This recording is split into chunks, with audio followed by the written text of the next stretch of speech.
ஸ்ரீமத் வேதமார்க்க பிரதிஷ்டாபனாச்சாரிய வேதாந்த பிரவர்த்தகாச்சாரியராய் எழுந்தருளியிருக்கும் திருமலை அனந்தான் பிள்ளை அக்காரக்கனி ஸ்ரீநிதி சுவாமி அவரை வருக வருக என்று ஸ்ரீ வேத வேதாந்த வர்தினி, அதே போல எம்ஓபி அறக்கட்டளை சார்பாக உங்களின் சார்பாகவும் வரவேற்கிறேன்.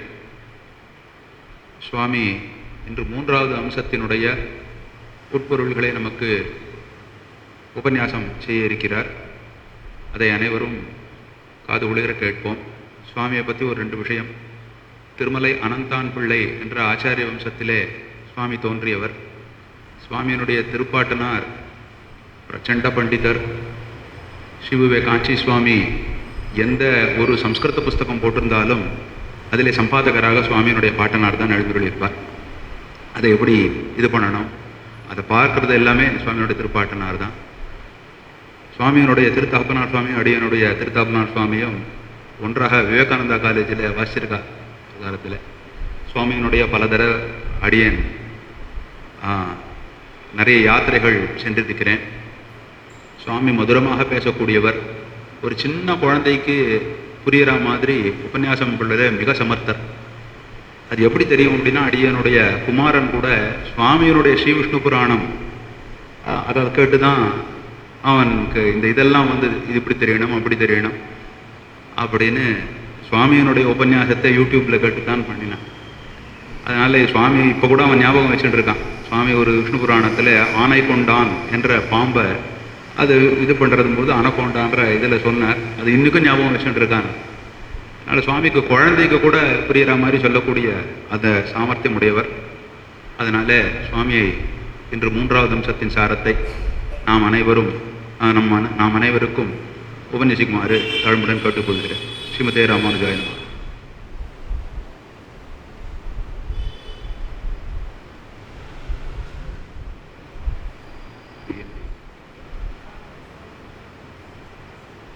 வரதம் த்விரதாத்ரீஷம் ஸ்ரீநிதிம் கருணாநிதிம் சரண்யம் சரணம் யாமி பிரணதார்த்திஹரம் ஹரிம் ஆகாரத்ரய சம்பன்னாம் அரவிந்த நிவாசினீம் அசேஷ ஜெகதீஷித்ரீம் வந்தே வரதவல்லபாம் பிருந்தாரண்ய நிவாசாய பலராமானுஜாய ச ருக்மிணி பிராணநாதாய பார்த்தசூதாய மங்களம். ஸ்ரீமன்மகாபூதபுரே ஸ்ரீமத்கேசவ யஜ்வனः காந்திமத்யாம் பிரசூதாய யதிராஜாய மங்களம். சர்வகந்த இதிக்யாத ஸ்ருத்யந்தே வெங்கடேஸ்வரः யத் சமர்ப்பித மால்யௌகைஹி அனந்தார்யாய மங்களம். ஸ்ரீமதே ரம்யஜாமாத்ரு முனீந்திராய மகாத்மனே ஸ்ரீரங்கவாசினே பூயாத் நித்யஸ்ரீஹி நித்யமங்களம். பற்பலவாரியர் நற்கலை நாடப் பரம பரங்குருவாய் நற்பொருள் ஆயிரமாயிரமாய் அருள் நலனுடை நாதனுமாய்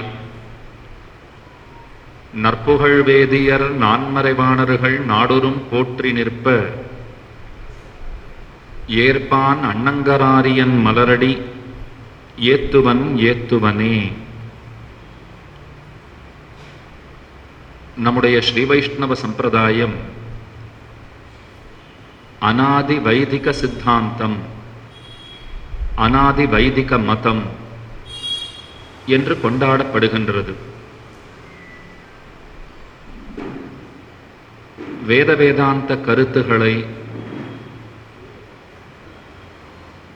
அனைவருக்கும் சரியான முறையிலே எடுத்துச் சொல்லுகிற மதம் என்பது நம்முடைய மதத்திற்கு இருக்கிற பெருமை. வேதம்னு சொன்னால் எதொன்னும் நமக்கு தெரியாததை எடுத்துச் சொல்லுமோ அதனை வேதம் என்று வழங்குகிறோம். அந்த வேதமே அனதிகாரிகளுக்கு தன்னை மறைத்து காட்டும். அதனால தான் அதற்கு மறைன்னு பெயர் கொடுத்திருக்கிறார்கள். அந்த வேத கருத்துக்களை ஒருவர் தெரிந்து கொள்ள வேண்டும்னு சொன்னால் ஸ்மிருதி இதிகாச புராணங்கள் அதற்கு துணை புரிகின்றன. வேத கருத்துகள், வேதாந்த கருத்துகள் என இரண்டாக பிரித்து கொள்ள வேண்டும். கர்மபாகம், பிரம்மபாகம்னு சொல்லுவார்கள். கர்மபாகத்தை ஸ்மிருதிகளாலும் பிரம்மபாகத்தை இதிகாச புராணங்களாலும் நாம் அறியலாம். இதிகாசம்னு சொன்னால் இப்படி நடந்தது, இப்படி நடந்தது என்ன எதொன்னு எடுத்து சொல்லுமோ அதற்கு இதிகாசம்னு பெயர். பழையதாக இருப்பினும் எப்பப்பெல்லாம் கேட்கிறோமோ அப்பப்பெல்லாம் நமக்கு புதுசான அனுபவத்தை எதொன்று தருமோ அதற்கு புராணம்னு பெயர். பழையது தான், ஆனால் கேட்கறச்ச புதுசாக இருக்கும். புதிய பல அனுபவங்களை தோற்றுவிக்கும். அந்த புராணங்களுக்குள்ளே ஸ்ரீவிஷ்ணு புராணம்ங்கிறது உயர்ந்த இடத்தை பெற்று திகழ்கின்றது. தத்துவஞானத்தை ஒருவன் அடைய வேண்டும்னு ஆசை கொண்டானாகில் அவனுக்கு புகழாக இருப்பது ஸ்ரீவிஷ்ணு புராணம் தாங்கிறது நம்முடைய பூர்வர்களுடைய கருத்து. அதனால தான் ஆளவந்தார் பராசரரை கொண்டாடும் போது அவரை போல ஒரு உதாரரை பார்க்க முடியாதுன்னு கொண்டாடுகிறார். உதாரத்தன்மையிலே அவர் சிறந்தவர், வள்ளன்மை மிக்கவர் என்று அவரை கொண்டாடுகிறார். ஸ்ரீபாஷ்யத்திலே எம்பெருமானாரும் கூட பராசரரையும் அவருடைய பிரபந்தமான ஸ்ரீவிஷ்ணு புராணத்தையும் பரக்க ஸ்லாகிக்கிறார். புலஸ்திய வசிஷ்ட வரப்பிரதான லப்த பரதேவதா பாரமார்த்திய ஞானவதா பகவதா பராசராத்து என்று அவர் போற்றுகிறார். புலஸ்தியராலும் வசிஷ்டராலும் அருளப்பெற்றார் பராசரர். அதனால யார் பரதேவதைங்கிற ஞானம் அவருக்கு உண்டாயித்து, அந்த ஞானத்தை எனக்கு தெரியும், என்னோடு நிறுத்திக் கொள்கிறேன் என்றிராமல் அதை பின்புள்ளாருக்கும் அருளி செய்த பெருமைக்கு உரியவர். ஸ்ரீவிஷ்ணு புராண முகேன அந்த அர்த்தங்களை நமக்கு கொடுத்தவர் பகவான் பராசரர். பராசரர்னு சொன்னால் தர்க்கம் பண்ண வேண்டும் என்று வருகிறவர்களை எல்லாம் எவர் ஒருத்தர் ஓட விடுகிறாரோ, வாதத்திறமைங்கிற அம்புகளாலே துரத்துகிறாரோ அவருக்கு தான் பராசரர்னு பெயர் என்று காட்டுகிறார்கள். மைத்ரேயர் அவரிடத்திலே பல கேள்விகளை கேட்டார். அவற்றிற்கு பராசரர் விடை இருக்கிறார். அதனைத்தான் நாம் ஸ்ரீவிஷ்ணு புராணம்னு கொண்டாடுகிறோம். நம்முடைய சம்பிரதாயத்திலே புராண ரத்னம் என்று இந்த கிரந்தம் குலாவப்படுகிறது. மந்திர ரத்னம்னு துவய மகாமந்திரத்திற்கு பெயர். அதுபோலத்தான் புராண ரத்னம் என்று ஸ்ரீவிஷ்ணு புராணமும், ஆளவந்தார் அருளி செய்திருக்கிற ஸ்தோத்திரம் ஆளவந்தார் ஸ்தோத்திரம் ஸ்தோத்திர ரத்னம் என்றும் கொண்டாடப்படுகிறது. இந்த கிரந்தத்தை ரத்னம்னு எப்படி சொல்ல முடியும்னு ஒரு கேள்வி எழுந்தது. இது ரத்னம் தான், ஆனால் ரத்னத்தை காட்டிலும் சிறந்ததுன்னா. ஏன்னா ரத்தினத்திற்கு ஒரு வகை தோஷம் ஏற்பட வாய்ப்பு உண்டு. இப்போ வைரம் வாங்குறவா கூட இது தோஷம் நீக்க பெற்றதா, தோஷமில்லாத வைரமா அப்படின்னு ஒரு கேள்வி கேட்பார்கள். என்னதான் வைரம்ங்கிறது ரொம்ப உயர்ந்ததாக இருந்தாலும் அதுல தோஷம் இருக்குன்னு சொன்னால் அதை வாங்கச் செல்கிறவர்கள் அந்த வைரத்தை கை கொள்வதில்லை. அப்ப ரத்தினம்ங்கிறது உயர்ந்தது தான், ஆனா அதுல தோஷம் இருக்குமாயின் பயன்படாது. புராண ரத்னம்ங்கிறது அது தோஷமில்லாததாக இருக்கிறது. மதிக்க தகுந்ததா இருக்கு. தான் யாரிடத்துல போறதோ அவளுக்கு மதிப்பை உண்டாக்குவதாக இருக்கிறது. இப்ப ரத்னத்தை ஒருத்தர் கையில வச்சுட்டு இருக்காருன்னு சொன்னால் அதை எல்லார் இடத்துலையும் அவர் காட்டி மகிழ்வார். என்னிடத்துல இந்த ரத்தினம் இருக்கிறது. கோஹினூர் வைரமே ஒருத்தர் வச்சுட்டு இருக்காருனால் அதை 10 பேர் காட்ட மாட்டாரா? இதை நான் வச்சுட்டு இருக்கேன், இது உலகத்திலேயே யார் இடத்துலையும் கிடையாது. அப்ப அந்த வைரத்துக்கும் மதிப்பு இருக்கு. அதை எவரொருத்தர் தன்னிடத்திலே கொண்டிருக்கிறாரோ அவருக்கும் மதிப்பு இருக்கு. அப்ப ஸ்ரீ விஷ்ணு புராணம்ங்கிற ரத்தினம் இயல்பாவே அதற்கு மதிப்பு உண்டு. அதை யாரொருத்தர் தம்மிடத்திலே கொண்டிருக்கிறாரோ அவருக்கும் அது பெருமையை உண்டு பண்ணி தருகிறது. இன்னொன்னு, ரத்னத்துக்கு இல்லாத பெருமை இந்த ரத்னத்துக்கு உண்டு. மற்ற ரத்னங்கள் எல்லாம் நிலையானதுன்னு சொல்ல போகாது. இன்னைக்கு இருக்கலாம், நாளைக்கு இன்னொருத்தர் கவர்ந்து கொண்டு போகலாம். அதை அனுபவிப்பதும் கூட கொஞ்சம் தயங்கி தயங்கி மறைந்து மறைந்து தான் அனுபவிக்க வேண்டி இருக்கும். எங்கிட்ட அந்த ரத்னம் இருக்கிறது யாராவது ஒரு பெரிய மனுஷருக்கு தெரிஞ்சு போச்சுன்னா அவர் உடனே வண்டி எடுத்துன்னு வீட்டுக்கு வந்துருவார். நீயா கொடுத்துட்டா நான் கொஞ்சம் பணம் கொடுப்பேன், அதை வாங்கிட்டு நீ கொடுத்துடலாம். நானா பிடிங்கிட்டேன்னா அந்த பணமும் உனக்கு கிடைக்காதுன்னு சொல்லிட்டால் அந்த ரத்தினம் என் கையை விட்டு போவதற்கு வாய்ப்புகள் அதிகம். அப்ப அனுபவிக்கிறது கூட அப்பப்போ வீட்டில் வைத்து கொண்டு அப்பப்போ பீரோவை திறந்து பார்த்து இருக்கா இருக்கான்னு பார்த்துட்டு இருக்கிறது தான் முடியும். ஆனா இந்த ரத்னம் நிலையானது, அனுபவிப்பதற்கு உரியது. அந்த ரத்னம் கையில இருக்குன்னா எந்த தேசத்துக்கும் போயிடலாமா. என்கிட்ட இந்த ரத்னம் இருக்கிறதுன்னு காண்பித்து கொண்டே அதை வச்சுட்டு எந்த ஊருக்கும் நான் போயிட்டு வந்துடலாம். இந்த ரத்னத்தை ஒருவன் கசடர கத்திருக்கிறான்னு சொன்னால் அவன் வித்வானாக பலராலும் அபிமானிக்கப்படுகிறான், கொண்டாடப்படுகிறான். அதனால பற்பல இடங்களுக்கு அவன் செல்வதற்கு ஒரு வாய்ப்பை இந்த விஷ்ணு புராணமாகிற ரத்னம் உண்டாக்கி தருகிறது. அதுக்கு மேல சொல்றா, அந்த ரத்னம் எப்படி விலை மதிப்பற்றதோ இதுவும் விலை மதிப்பில்லாதது. அது போற்றத் தகுந்தது, இதுவும் கொண்டாடத் தகுந்ததாய் அமைந்திருக்கிறது. அதை தலைப்பிலே முடித்து வைத்துக் கொண்டு நாம் போகலாம். இந்த கிரந்தத்தை புத்தியிலே ஏற்றிக்கொண்டோம்னு சொன்னால் சுலபமா பலருக்கும் பாரறிய அதனுடைய அர்த்த விசேஷங்களை நாம் சொல்லலாம். இப்ப இதுல ஒரு தோஷம் இல்லைன்னு ஆரம்பத்துல சொன்னேன். என்ன தோஷம் இல்லை அப்படின்னால், பரமாத்மா யாருங்கிற அந்த திராசத்தை போக்குகிற நூல் இதுன்னா இப்ப ரத்னத்திற்கு தோஷம் ஏற்பட வாய்ப்பு உண்டு. ஸ்ரீ விஷ்ணு புராணத்தை ஒரு ரத்னம்னு சொன்னீர்களாகில் அதற்கும் தோஷம் ஏற்பட வாய்ப்பு உண்டே? நியாயமான கேள்வி. இல்லை இல்லை, ஒரு தோஷத்தை இது போக்கி கொடுக்கிறது, யார் பரமாத்மாங்கிற சந்தேகமே வாராது. அதனால தான் நம்முடைய ஆச்சாரியர்கள் மற்ற கிரந்தங்களை ஆதரித்ததை காட்டிலும் இந்த கிரந்தத்தை போற ஆதரித்தார்கள். இந்த கிரந்தத்திலிருந்து மேற்கோள் காட்டுவதுன்னு சொன்னால் ஆச்சாரியர்களுக்கு கொள்ளை பிரியம்னு சொல்லலாம். ஏன், பாகவதம்ங்கிறது உயர்ந்த கிரந்தம் தானே, மறுப்பார் இல்லை. ஆனா பாகவதத்திலும் கூட மத்தைய சில பல தேவதைகளை பற்றிய விசேஷமான வர்ணனங்கள் காண கிடைக்கின்றன. மற்ற தேவதைகளை பற்றிய துதிகளும் பாகவதம் போன்ற நூல்களிலே காண கிடைக்கின்றன, ரொம்ப விசேஷமாகவே காண கிடைக்கின்றன. ஆனா அந்த குறை இல்லாதிருக்கிற பெருமைங்கிறது ஒன்றும் ஸ்ரீராமாயணம் இதிகாசங்களுக்குள்ளே, அதே போல ஸ்ரீ விஷ்ணு புராணம் புராணங்களுக்குள்ளேன்னு சொல்லலாம். இதை அருளி செய்தவரான பராசரர் அவர் எப்படிப்பட்டவர் அப்படின்னால், ஒரு வைணவனுக்கு உரிய அனைத்து இலக்கணங்களும் ஒருங்கே வாய்க்க பெற்றவர். யார் வைணவர்? எல்லோரும் நன்றாக இருக்க வேண்டும்னு நினைக்கிறவர் வைணவர். இது முதற்படி. அடுத்தது, தன்னை பத்தின கவலையே இல்லை, மற்ற அத்தனை பேரும் சௌக்கியமாக இருப்பார்களேயாகில் அதுவே என்னுடைய சௌக்கியம் என்று எவனொருவன் கருதுகின்றானோ அவன் வைணவன்.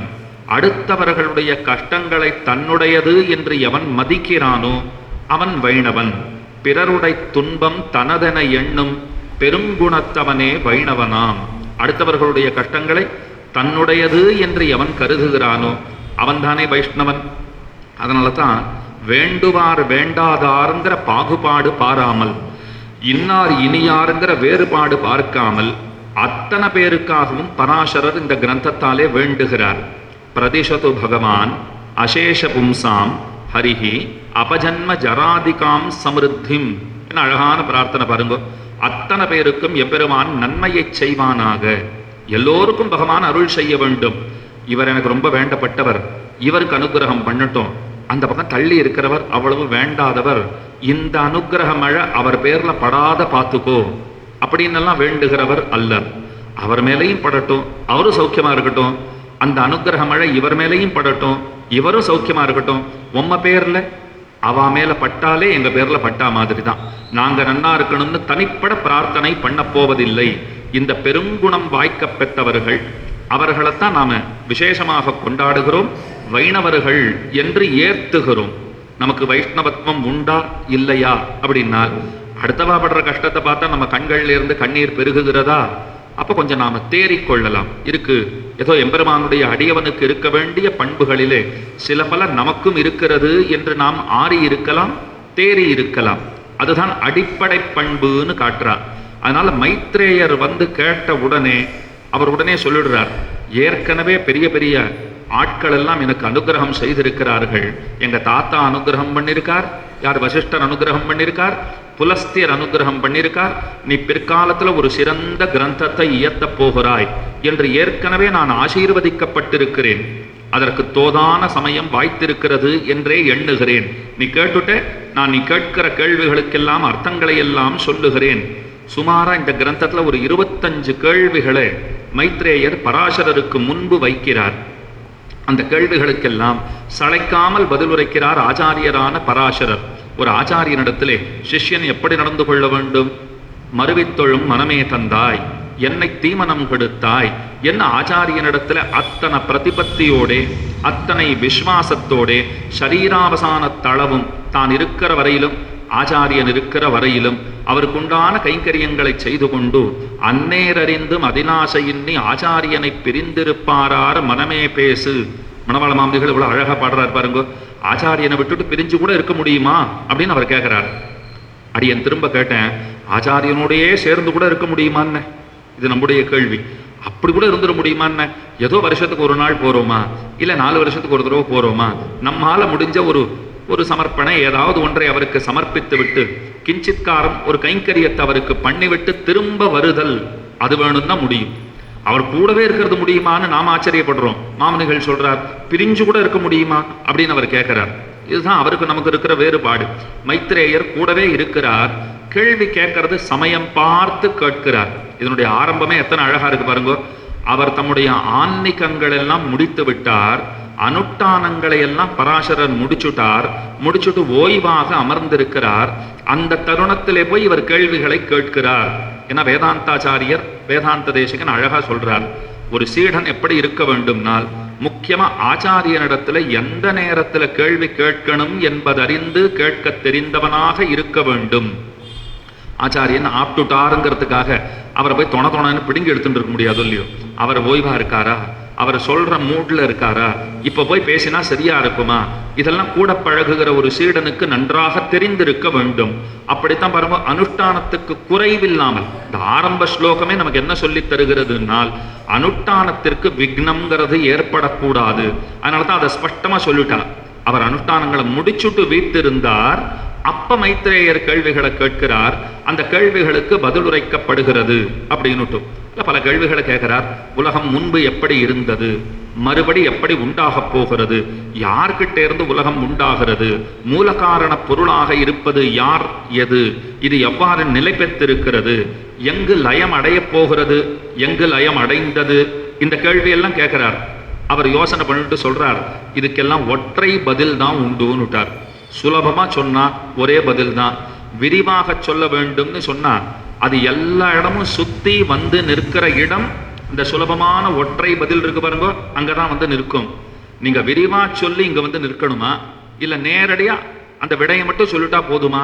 ரெண்டையும் சொல்றேங்கிறார் பராசரர். விஷ்ணுன்னு விட்டார்.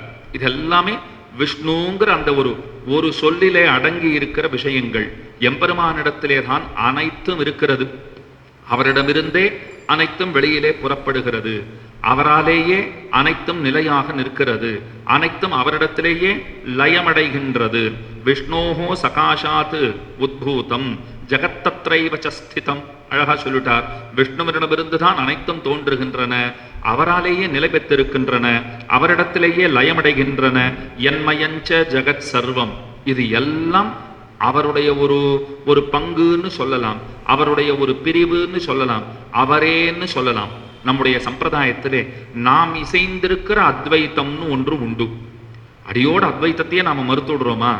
அத்வைத்தம்னு சொன்னால் அதற்கு நாம் சொல்லும் பொருள், பிறர் சொல்லும் பொருள், சொல்லு ஒண்ணுதான். சப்தம் அத்வைத்தம் அப்படின்னு வச்சுக்கோங்க. பிறர் சொல்வதும் அத்வைத்தம் தான். அதே சொல்லத்தான் நாமும் சொல்றோம். ஆனா அர்த்தத்துல வேறுபடுகிறோம். பிறர் என்ன சொல்லுகிறார்கள்? அத்வைத்தம் இரண்டல்லாதது, இரண்டற்றது, ஒன்றுதான் உண்டு, இரண்டாவதே கிடையாது. பிரம்ம சத்தியம், ஜெகன் மித்யா. இது எல்லாமே நீங்களும் பரபிரம்மன் தான், நானும் பரபிரம்மன் தான். அந்த பரபிரம்மத்து மேல அவித்யைங்கிற அழுக்கு படிந்திருக்கிறது. அதனால ஒன்று பலவாறாக தெரிகிறது. இது அவர்கள் சொல்லும் அத்வைத்தம். நாம சொல்ற அத்வைத்தம் என்ன? எல்லாருக்குள்ளேயும் பகவான் இருக்காரா? இருக்கார். எல்லாருக்குள்ளேயும் இருக்கிறவன் அவன்தான்னு சொன்னா எல்லாம் அவன்தானே. இந்த பார்வை எப்படி இருக்கு பாருங்க. எல்லாம் வேற வேற தான். இத கண்ணன் கீதையில அர்ஜுனனுக்கு ஸ்பஷ்டமாக காட்டுகிறார். தான்னு தன்னை சொல்றார், நீன்னு அர்ஜுனனை தன்னிலிருந்து பிரிக்கிறார். சுத்தி இருக்கிற சேனையை காண்பித்து இவர்கள்னு சொல்றார். என்னிலிருந்து நீ வேறுபட்டவன், உன்னிலிருந்து நான் வேறுபட்டவன், நம்மிலிருந்து இவர்கள் வேறுபட்டவர்கள், இவர்கள் ஒருத்தர் வேறுபட்டவர்கள். இதெல்லாமே துவைத்தம் தான். எல்லாமே ரெண்டு தான், ஒன்று கிடையாது. ஆனால் இதிலும் கூட ஒரு அத்வைத்தத்தை சொல்ல முடியும். ஸ்வரூபத்தாலே ஆகாரத்தால பார்க்க போனோம்னு சொன்னால், வடிவம் தன்மை முதலானவர்களை இட்டு பார்த்தோம்னு சொன்னால் எல்லாம் ஒன்றுன்னு சொல்லிடலாம். இப்ப நீங்க மட்டும்தான் பகவானுக்கு தொண்டன், நான் கிடையாது அப்படின்னு இந்த ஆத்மாவை காண்பிச்சு நான் சொல்ல முடியுமா? இல்ல இந்த ஆத்மா மட்டும்தான் பகவானுக்கு அடிமைப்பட்டது, நீங்கள் கிடையாதுன்னு சொல்ல முடியுமா? நான் மட்டும்தான் ஞானானந்தமயஸ்துவாத்மாங்கிறது என்னுடைய ஆத்மாவிற்குத்தான் பொருந்தும், உங்க ஆத்மாவுக்கு ஞானமும் கிடையாது, அதற்கு ஆனந்தமும் கிடையாதுன்னு சொல்ல முடியுமா? இந்த தன்மைகள் எல்லாம் அனைத்து ஆத்மாக்களுக்கும் ஒத்திருக்கும். உங்க ஆத்மாவுக்கும் என்னென்ன சிறப்புகள் சொல்லப்பட்டிருக்கிறதோ அதே சிறப்புகள் தான் என்னுடைய இந்த ஆத்மாவிற்கும் சொல்லப்பட்டிருக்கிறது. இந்த தன்மையால பார்க்கும்போது எல்லாம் ஒன்றுதானே. இன்னும் புரிகிற மாதிரி சொல்லணும்னா, ஒரு கிடங்கு முழுக்க நெல்லை நன்னா நிரப்பி வச்சிருந்தார். ஒரு எஜமானர் வேலைக்காரரை கூப்பிட்டார். அந்த கிடங்குல போய் பார்த்துட்டு வா, ஒரு அறை இருக்கு, அந்த அறையில என்ன இருக்கு பார்த்துட்டு வா. அவன் போய் பார்த்துட்டு வந்து சொன்னான், ஒரே நெல் அப்படின்னா. வந்தவன் சொன்ன வார்த்தையை பாருங்க, ஒரே நெல் அப்படின்னு சொன்ன உடனே அத்தனை பெரிய அறையில ஒரு நெல் தான் இருக்கா அப்படின்னு பக்கத்துல இருக்கிற நான் கேட்டேன். எஜமானர் சொன்னார், முட்டாளே, அவன் சொல்றதை நீ புரிஞ்சுக்கலையா? அத்தனை பெரிய அறையில ஒரே நெல்லுனா ஒற்றை நெல் இருக்கிறதுன்னு புரிஞ்சுக்காதே, அரை முழுக்க நெல்லு மட்டும்தான் இருக்குங்கிறத அவன் ஒரே நெல்லா இருக்கு, ஒரே மழை அப்படின்றோம் இல்லையா, அந்த மாதிரி சொல்லியிருக்கார், ஒரே நெல்லுங்கிறார். அப்ப ஆத்மான் எடுத்துக்கொண்டால் அது ஒன்றிலிருந்து இன்னொன்று வேறுபட்டதுதான். எண்ணில் பல்லுயிர்னு ஆழ்வார் பாடினார். நிறைய ஆத்மாக்கள் உண்டு. ஆனால் வடிவத்தாலும் தன்மையாலும் அதனுடைய ஆகாரத்தாலும் நாம் நோக்கினோம்னால் அவைகளுக்குள்ளே ஒரு ஒற்றுமை சொல்லலாம் படி அமைந்திருக்கிறது. இது ஒரு விதமான அத்வைத்தம். அதே போல எம்பெருமான் எடுத்துக்கொண்டால் அவன்தான் எல்லோருக்குள்ளும் நிறைந்திருக்கிறான், உள்ளும் புறமும் அவன்தான் வியாபித்திருக்கிறான். உடன்மிசை உயிரென கரந்தெங்கும் பரந்துளன்னு ஆழ்வார் பாடின பிரகாரம் அவர்தான் எல்லா இடத்திலும் இருக்கிறார். அப்படி இருக்கிறபடியினாலே எல்லாம் அவர்தான் அப்படின்னு சொல்லும்படியாக இருக்கிறது. இந்த அத்வைத்தத்தை நாம புரிந்து கொள்ள வேண்டும். அதனாலதான் சம்பிரதாயத்துக்கே விசிஷ்ட அத்வைத்தம், சூக்ஷ்ம சிதச்சித் வஸ்துக்கள், ஸ்தூல சிதச்சித் வஸ்துக்கள், இவத்துக்குள்ளே இருந்து கொண்டு நியமிப்பவனாய் இருக்கிற பகவான் இருக்கிறாரே, அவர் வெவ்வேறல்லர், ஒருவர் தான். என்னை எந்த மதம் உத்கோஷிக்கிறதோ, எந்த மதம் எடுத்து சொல்லுகிறதோ அந்த மதத்துக்குத்தான் விசிஷ்டாத்வைத்தம்னு பேரு. அப்ப ஸ்ரீ விஷ்ணு புராணம்ங்கிற இந்த கிரந்தம் விசிஷ்டாத்வைத்த கருத்துக்களை ரொம்ப உயரிய பாங்கிலே அத்தனை பேருக்கும் எடுத்து சொல்ல வேண்டும்ங்கிற அன்போடே பறக்க பேசுகிறது. அதை மைத்ரேயருக்கு பராசரர் உபதேசித்தார்னு பார்த்தோம். நீங்களும் இதிலே சில பல அர்த்த விசேஷங்களை கீழ்கழிந்த 2 நாள்களிலே கேட்டிருப்பீர்கள். 3வது அம்சம் அதை பத்தி பேசணுங்கிறது அடியேனுக்கு இடப்பட்டிருக்கிற கட்டளை. இந்த 3வது அம்சம்ங்கிறது பல கருத்துக்களை சொல்றது. முக்கியமா என்ன கருத்தை சொல்றதுன்னா, நாம என்னென்ன செய்ய வேண்டும்ங்கிறதையும் நிறைய சொல்றது, நாம என்னென்ன செய்யக்கூடாதுங்கிறதையும் நிறைய சொல்றது. இதை படிச்சு பார்த்தா நமக்கு என்ன தோன்றும்னால், ஒருவேளை இதை படிக்காத இருந்துட்டாலே ரொம்ப நல்லது போல் இருக்கு என்று தோன்றுவதற்கும் வாய்ப்பு உண்டு. ஆனா அப்படி நாம விட்டுடக்கூடாது. ஏன் அப்படி நினைக்கிறோம் அப்படின்னா, இல்ல தெரியாம சில தப்புகளை பண்ணிட்டு இருந்தேன்னா அது பரவாயில்ல, இப்ப தெரிஞ்சு பண்றேன்னு சொன்னா அது கூடுதல் பாபமாக பரிணமிக்குமே. அதனுடைய ரிசல்ட் எப்படி இருக்கும்னா, எக்ஸ்ட்ராவா இன்னும் சில பாபங்களை செய்தான், தெரிந்தே பல பாப்பங்களை செய்தான்கிற ஒரு அவப்பெயர், அதற்கு நான் ஆளாகி விடுவேனோ? நியாயமான ஒரு சந்தேகம்தான், பயம்தான். ஆனா தெரிந்து கொள்ள வேண்டும். என்னைக்குமே ஒண்ணு தெரிஞ்சுக்கோங்க, இந்த காலகட்டத்துல எத்தனை நம்மாலே அனுட்டிக்க முடியுமோ அத்தனை நாம் அனுட்டித்தாலே பகவான் அதனாலே அவன் சந்தோஷப்படுகிறான். அதனால நீ இத்தனை தான் பண்ணியான்னு கேட்கிறவர் அல்லர் அவர். அவர் ரொம்ப சுலபரா இருக்கார். அவருடைய ஹிருதயம்ங்கிறது, அதை பத்தி நம்முடைய ஆச்சாரியர்கள் சுகுமாரம் சுகுமாரன் அப்படின்னு சொல்லும் போதே என்ன சொல்றா? உள்ளும் புறமும் மென்மையானவன்கிறார். அத்தனை மென்மையானவர் அவர். அதனால நம்ம பயப்பட வேண்டியது கிடையாது. அடிப்படையில நாம தெரிந்து கொள்ள வேண்டிய தர்மங்களை தெரிந்து கொண்டு இயன்ற அளவிற்கு நாம் அவத்தை அனுட்டிக்கிறோம்னு சொன்னாலே அதனாலேயே பகவான் சந்தோஷப்படுகிறான். ஆனா ஒண்ணு நம்ம உறுதியா நினைக்கணும், என்னன்னா இதுல சொல்லப்பட்டிருக்கிற விஷயங்கள் இன்றைக்கு அடிப்படையிலே இன்றைய தேதிக்கு ஒவ்வாதவை, ஏற்றுக்கொள்ள முடியாதவை, அனுட்டிக்கப்பட முடியாதவை என்று நீங்கள் முடிவு கட்ட வேண்டாம். அது நம்ம இயலாமை, நம்ம செய்யறதா இல்லைங்கிறதுனால நம்ம என்ன சொல்லிடுவோம், இதெல்லாம் யாரால முடியும் அப்படின்னு சொல்லிட்டு நழுவ பார்க்கிறோம். அப்படி அல்லாமல் என்றேனும் ஒரு நாள் இதை அனுட்டிப்பதற்கு உரிய வல்லமையை எனக்கு பகவான் தர வேண்டும் அப்படின்னு நாம நினைத்து கொண்டு சென்றோம்னு சொன்னால் கடைசி வரைக்கும் அந்த நாள் வாராமல் கூட போகட்டும். ஆனால் நீங்கள் எண்ணி இருந்ததே காரணமாக, அதுவே காரணமாக பெருமானுக்கு உங்களிடத்துல கருணை உண்டாகும். அதுதான் விஷயம். செய்யணும்னு பாரிச்சானோ இல்லையோ, இந்த கிரந்தத்துல சொல்லப்பட்டிருக்கிறபடிக்கு வாழ வேண்டும் என்று நினைத்திருந்தான். இது புரியறதுக்கு வேடிக்கையா ஒரு கதை சொல்றேன் பாருங்க. ஒரு ஆசாமி ஒரு ஜோசியரை பார்க்கறதுக்குன்னு போனார். ஜோசியர் ரொம்ப பிரசித்தமான ஜோசியர். ஆசாமி தன்னுடைய ஜாதகத்தை எல்லாம் எடுத்துன்னு போயிருந்தார். அதை அவரிடத்துல காண்பிக்கிறார்.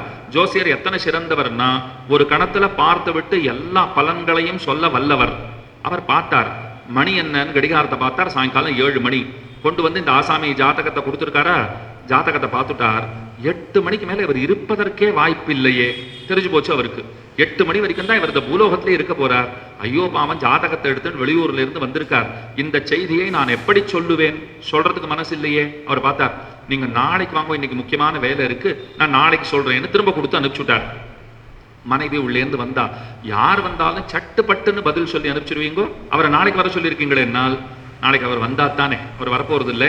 அதை எப்படி அவரிடத்துல சொல்றது? ஐயோ பாவம், இன்னைக்கு தான் ஆசையா வந்து கேட்டிருக்கான், இன்றுதான் அவனுடைய வாழ்க்கை அந்த அத்தியாயத்தினுடைய இறுதி நாள், அதை எப்படி சொல்றது? சொல்லலை என்னார். அவன் தன்னுடைய ஊருக்கு போயிட்டு இருக்கான். திடீர்னு அபாரமான மழை வந்தது. ஒரு பாழடைந்த கோயிலை பார்த்தான். ஒரு மண்டபம், அது இன்னமும் பாழ்பட்டு போயிருந்தது. அந்த மண்டபத்துல போய் ஒரு தூண்லே சாய்ந்து கொண்டு அமர்ந்து கொண்டான். இந்த பக்கம் அந்த பக்கம் அந்த கோயிலை எல்லாம் பார்க்கறான். எத்தனை பெருசா இருக்கு கோயில், எத்தனை விசாலமான கோயிலா இருக்கு. இப்படி பாழ்பட்டு போயிருக்கிறதே. பணம் படைத்தவர்கள் எல்லாம் எத்தனையோ கைங்கரியங்கள் பண்ணலாமே, ஒருத்தரும் திருப்பி பார்க்கல போல் இருக்கு. எங்கிட்ட மட்டும் பணம் இருந்ததுன்னா இந்த மண்டபத்தை இப்படி செப்பனிடுவேன், அங்க தெரிகிறதே அந்த மண்டபத்தை அப்படி செப்பனிடுவேன், இத்தனை அழகாக்குவேன், மின் விளக்குகளாலே நன்கு அத்தனையும் அலங்காரம் செய்து வைப்பேன், எரியூட்டுவேன், நல்ல மின்சார விளக்குகள்லாம் போடுவேன், இதெல்லாம் சொல்லிட்டே இருந்தான் பாருங்க. மேல அப்படி நிமிர்ந்து பார்க்கிறான். ஒரு பெரிய கருநாகம், சரியா மணி 8 போறதுன்னு வச்சுக்கோங்க. அவன் பேர்ல வரதுக்காக, பாய்வதற்காக, கடிப்பதற்காக தயார் நிலையிலே சீறிக்கொண்டு வந்தது. பார்த்துட்டான். ஒரு கணம் அப்படியே துள்ளி குதித்து அந்த பக்கம் போய் நின்றான். அப்போன்னு பார்த்து பெரிய இடி இடித்தது. அந்த மண்டபமே தரைமட்டமாக கீழே விழுந்தது. இதெல்லாம் முடிஞ்சு கொடுத்தா அவன் தப்பிச்சுட்டான். அப்படியே அவன் நெஞ்சு பதபதைக்க நெஞ்சிலே கை வைத்து கொண்டு தன்னை ஆஸ்வாசப்படுத்தி கொண்டு ஊருக்கு போய் சேர்ந்தான். அடுத்த நாள் கார்த்தால திரும்ப ஜோசியர் வீட்டுக்கு வந்துட்டான். ஜோசியருக்கு ஆச்சரியம் தாங்கலை. திரும்ப கொண்டாப்பா அவனுடைய ஜாதகத்தை திரும்பவும் பார்க்கிறார். அவர் பேர்ல ஒரு குறையும் இல்லை. நேற்றுக்கே போயிருந்திருக்கணுமே, எப்படி திரும்ப வந்தான்? அவர் கால்லாம் இருக்கான்னு பார்த்துருப்பார் போல் இருக்கு. கால்கள்லாம் இருக்கா இல்லையா, இல்லை எதனா ஆவியாகி வந்திருக்கிறானான்னு பார்த்துருப்பார் போல் இருக்கு. இல்லை நன்னாத்தான் வந்திருக்கான், உனக்கு ஒண்ணுமே ஆலையான்னு கேட்டார்.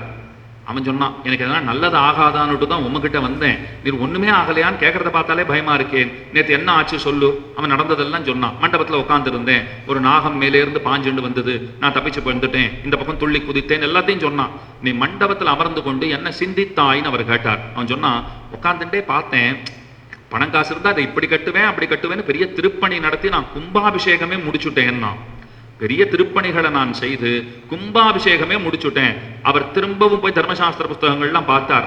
ஒரு அகால மிருத்யுவிலிருந்து ஒருவன் தப்ப வேண்டும்னு சொன்னால், திருப்பணிகளை செய்து சம்பிரோக்ஷணத்தை ஒருவன் நடத்தி வைத்தான்னு சொன்னால், அகால மிருத்யுவிலிருந்து அவன் தப்பித்து போவதற்கு வாய்ப்பு உண்டு அப்படின்னு ஒரு குறிப்பு அவருக்கு காண கிடைத்தது. அவர் பார்த்தார், இவன் மனக்கோட்டை தானே கட்டியிருக்கான்.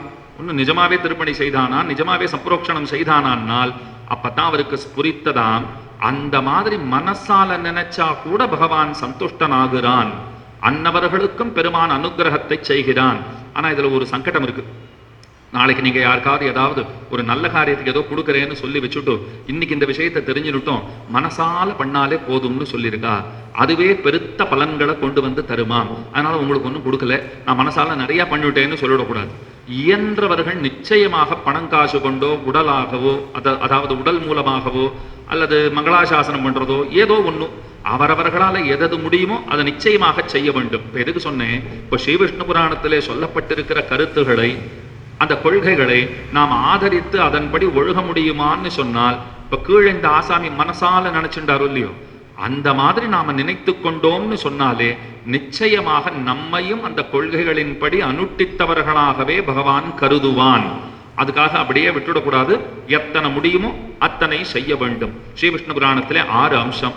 முதல் அம்சத்திலே 22 அத்தியாயங்கள், அடுத்ததிலே 16, மூன்றாவதிலே 18, நான்காவதிலே 24, ஐந்தாவதிலே 38, ஆறாவதிலே 8 அத்தியாயங்கள். இப்படி மொத்தம் 126 அத்தியாயங்களை தன்னகத்தே கொண்டிருக்கிற உயர்ந்த கிரந்தம். இதுல இப்ப இந்த கீழே இந்த உலகம் எப்படி உண்டாச்சு, மறுபடியும் எப்படி உண்டாக போகிறது, இந்த கேள்விகளுக்கெல்லாம் பதில்களை 2வது அத்தியாயத்திலே பராசரர் மைத்ரேயருக்கு சொல்லி விடுகிறார். அதுக்கு மேலதான் முக்கியமா இந்த மன்வந்தரம்னு சொல்லுகிறோமே, அந்த மன்வந்தரம்னா என்ன, எத்தனை மன்வந்தரங்கள் உண்டு, அதையெல்லாம் அவர் கேட்க ஆரம்பிக்கிறார். அதை பற்றி சொல்லுகிறேன் என்று அவற்றை விரிவாக சொல்ல வருகிறார். ஆச்சரியமா மைத்ரேயர் சொல்லுகிறார், தேவரீர் பற்பல சிருஷ்டிகளை, வர்ண பேதங்களை, திரியக்குகளுடைய உற்பத்தி கிரமத்தை, விலங்கினம் எப்படி தோன்றியது முதலான விஷயங்களையும், முக்கியமா துருவனுடைய சரித்திரத்தையும் எனக்கு நன்கு கூறினீர்கள். நன்னா கேட்டுண்டேன், இனி மன்வந்தரங்களை பத்தி சொல்ல வேண்டும். கேட்ட உடனே அவர் சந்தோஷமா ஆரம்பிக்கிறார். ஆனா இந்த கிரந்தத்தை நாம வாசித்தோம்னால் இத்தனை ஞாபகம் வைத்துக்கொண்டு இத்தனை மன்வந்தரங்களை சொல்லி அதிலே எவ்வவர்கள் அதிலே ஆட்சி புரிகிறவர்களாக மனுக்களாக இருந்தார்கள்ங்கிறத சொல்லி, அவர்கள் யாரை திருமணம் செய்து கொண்டார்கள், ஒரு சிலர் ஒருத்தியை பண்ணிட்டு இருக்கலாம், ஒரு சிலர் பலரை பண்ணிட்டு இருக்கலாம், ஒரு சிலருக்கு 2 குழந்தைகள், ஒரு சிலருக்கு 2 குழந்தைகள் தொடங்கி 10 குழந்தைகள், இதெல்லாத்தையும் சொல்லிட்டு வர்றவர். எவ்வவர்கள் அந்தந்த மனுக்களுடைய காலத்திலே தேவர்களாக இருந்தார்கள், யார் யார் தேவேந்திரனாக இருந்தான், யார் யார் சப்தரிஷியாக இருந்தான். இது ஏதோ ஒரு மன்வந்தரம் 2 மன்வந்தரம் கிடையாது, 14 மன்வந்தரங்கள்னு வச்சுக்கோங்க. இப்ப நடப்பது வைவஸ்வத மன்வந்தரம்ங்கிறது நடக்கிறது. சங்கல்பம் பண்றச்சே சொல்றோம் இல்லையோ, வைவஸ்வத மன்வந்தரே அப்படின்னு ஒரு வார்த்தை சொல்றோமே. வைவஸ்வத மனு அவருடைய ஆட்சி தான் நடந்து கொண்டிருக்கிறது. விவஸ்வான்கிற சூரியனுடைய பிள்ளைங்கிறது அந்த வைவஸ்வத மனு. அவருக்கு இருக்கிற ஏத்தம் அவருடைய ஆட்சி காலம் நடந்துட்டு இருக்கு. இதை படிக்கிறச்சே தான் புரியுறது, யார் யார் எப்பப்ப தேவேந்திரனாகவும் பிரம்மாவாகவும் இருப்பார்கள்ங்கிறது பகவானுக்கு மட்டும்தான் தெரியும். பக்கத்துல அமர்ந்திருக்கிற ஈய கொண்டு போய் பிரம்ம பதவியில உட்காத்தி வச்சிருவார், கொசுவை கொண்டு போய் பிரம்ம பதவியில உட்காத்தி வச்சிருவார், பிரம்ம பதவியில இருக்கிறவரை கொண்டு வந்து ஒரு கொசுவாக பிறக்கவும் செய்திடுவார். எத்தனை லீலைகளை பகவான் எத்தனை ஆச்சரியமாக அனாயாசமாக செய்து கொண்டிருக்கிறான்ங்கிறது இந்த கிரந்தங்களை நாம் நோக்கினால்தான் நமக்கு புரியவே வரும். அப்ப அந்த மன்வந்தரங்களை பத்தி சொல்லுகிறேன் அப்படின்னு சொல்லுகிறார். இப்ப நடக்கிற மன்வந்தரத்துக்கு முன்பு 6 மன்வந்தரங்கள் கடந்துள்ளன. அது என்னன்னா, ஸ்வாயம்புவ மன்வந்தரம், ஸ்வாரோச்சிஷ மன்வந்தரம், உத்தமன் அப்படிங்கிறவர் ஔத்தம மனுவா அந்த மன்வந்தரம், தாமச மன்வந்தரம், ரைவத மன்வந்தரம், சாக்ஷுஷ மன்வந்தரம். தற்சமயம் விவஸ்வானுடைய புத்திரன் வைவஸ்வதனுடைய காலம்னு கீழேயே சொன்னேன். பராசரர் சொல்றார், ஸ்வாயம்புவம் து கதிதம் கல்பாதாவந்தரம் மயா தேவா சப்தர்ஷயச்சைவ யதாவது கதிதா மயா. நான் ஏற்கனவே முதல் அம்சத்திலேயே இந்த ஸ்வாயம்புவ மனுங்கிறவர் யாரு, அவருடைய மன்வந்தரம்ங்கிறது எப்படிப்பட்டது, எவ்வவர்கள் சப்த ரிஷிகள், யார் தேவேந்திரன், இதெல்லாம் உனக்கு நான் ஏற்கனவே சொல்லியிருக்கேன். என்ன அழகா அதை சொல்றார் பாருங்க. 3வது அம்சத்துல மைத்ரேயர்கிட்ட பராசரர் சொல்றார், முதல் அம்சத்திலேயே நான் உனக்கு ஸ்வாயம்புவ மனுவை பத்தி எல்லாம் முதல்லயே சொல்லிட்டேன், இப்ப மீதி இருக்கிறவாளை பத்தி பேசணுமோ இல்லையோ, அதையும் நான் பேசுகிறேன். ஸ்வாயம்புவ மனு அவருடைய ஆட்சி காலத்துல விஸ்வபுக்குன்னு ஒருத்தர், அவர் தான் இந்திரனா இருந்திருக்கார், அவர் தான் இந்திர பதவியிலே இருந்திருக்கார். மரீச்சி முதலானவர்கள் ரிஷிகளாக இருந்தார்கள். இதை முதல் அம்சத்திலேயே சொல்லிட்டேன். இப்ப ஸ்வாரோச்சிஷ மனு ஆரம்பிக்கிறார். ஸ்வாரோச்சிஷ மனுங்கிறவர் அவருடைய ஆட்சி காலம் 2வது. பாராவதர்கள்னு ஒரு குரூப்பு, துஷிதர்கள்னு ஒரு குரூப், ஒரு பிரிவு. அவர்கள் தான் அப்போது தேவர்களாக இருந்திருக்கிறார்கள். அப்போது இருந்த இந்திரனுக்கு விபஷ்சித்துன்னு பேரு. அதுக்கப்புறம் சப்த ரிஷிகள், உருஜன், ஸ்தம்பன், பிராணன், வாதன், பிருஷபன், நிரயன், பரீவான் அப்படின்னு இந்த 7 பேர் தான் சப்தரிஷிகளாக இருந்திருக்கிறார்கள். இந்த ஸ்வாரோச்சிஷ மனுக்கு பிள்ளைகள் யாருன்னா சைத்ரன், கிம்புருஷன்னு பிள்ளைகள் அப்படின்னு 2வது முடிக்கிறார். அதுக்கு மேல உத்தம மனுங்கிறார். உத்தம மனுங்கிறவர் அவர் 3வதாக வருகிறார். சுதாம, சத்ய, ஜப, பிரதர்தன, வசவர்த்தி, இதுதான் தேவர்களுடைய பிரிவு. வசிஷ்டருடைய 7 பிள்ளைகள், அவர்கள் தான் ருஷிகளாக இருந்திருக்கிறார்கள். சுஷாந்திங்கிறவர் அவர் தான் இந்திரனாக இருந்திருக்கிறார். அதற்கு மேலே பிள்ளைகளாக பிறந்தவர்கள் அஜன்னு பேரு, பரஷூன்னு பேரு, தீப்தன்னு பேரு. இவர்களெல்லாம் பிள்ளைகளாக வாய்க்க பெற்றிருந்தான் அந்த உத்தம மனுங்கிறவன். இப்படி உத்தமனை பத்தி சொல்றார், தாமசனை பத்தி சொல்றார், ரைவத்தன், சாக்ஷுஷன். அதற்கு மேலே விவஸ்வானுடைய பிள்ளையான வைவஸ்வத மனு. அந்த வைவஸ்வத மனுவை பத்தி சொல்லும் போது ரொம்ப அழகான ஒரு சரித்திரத்தை சொல்றார்.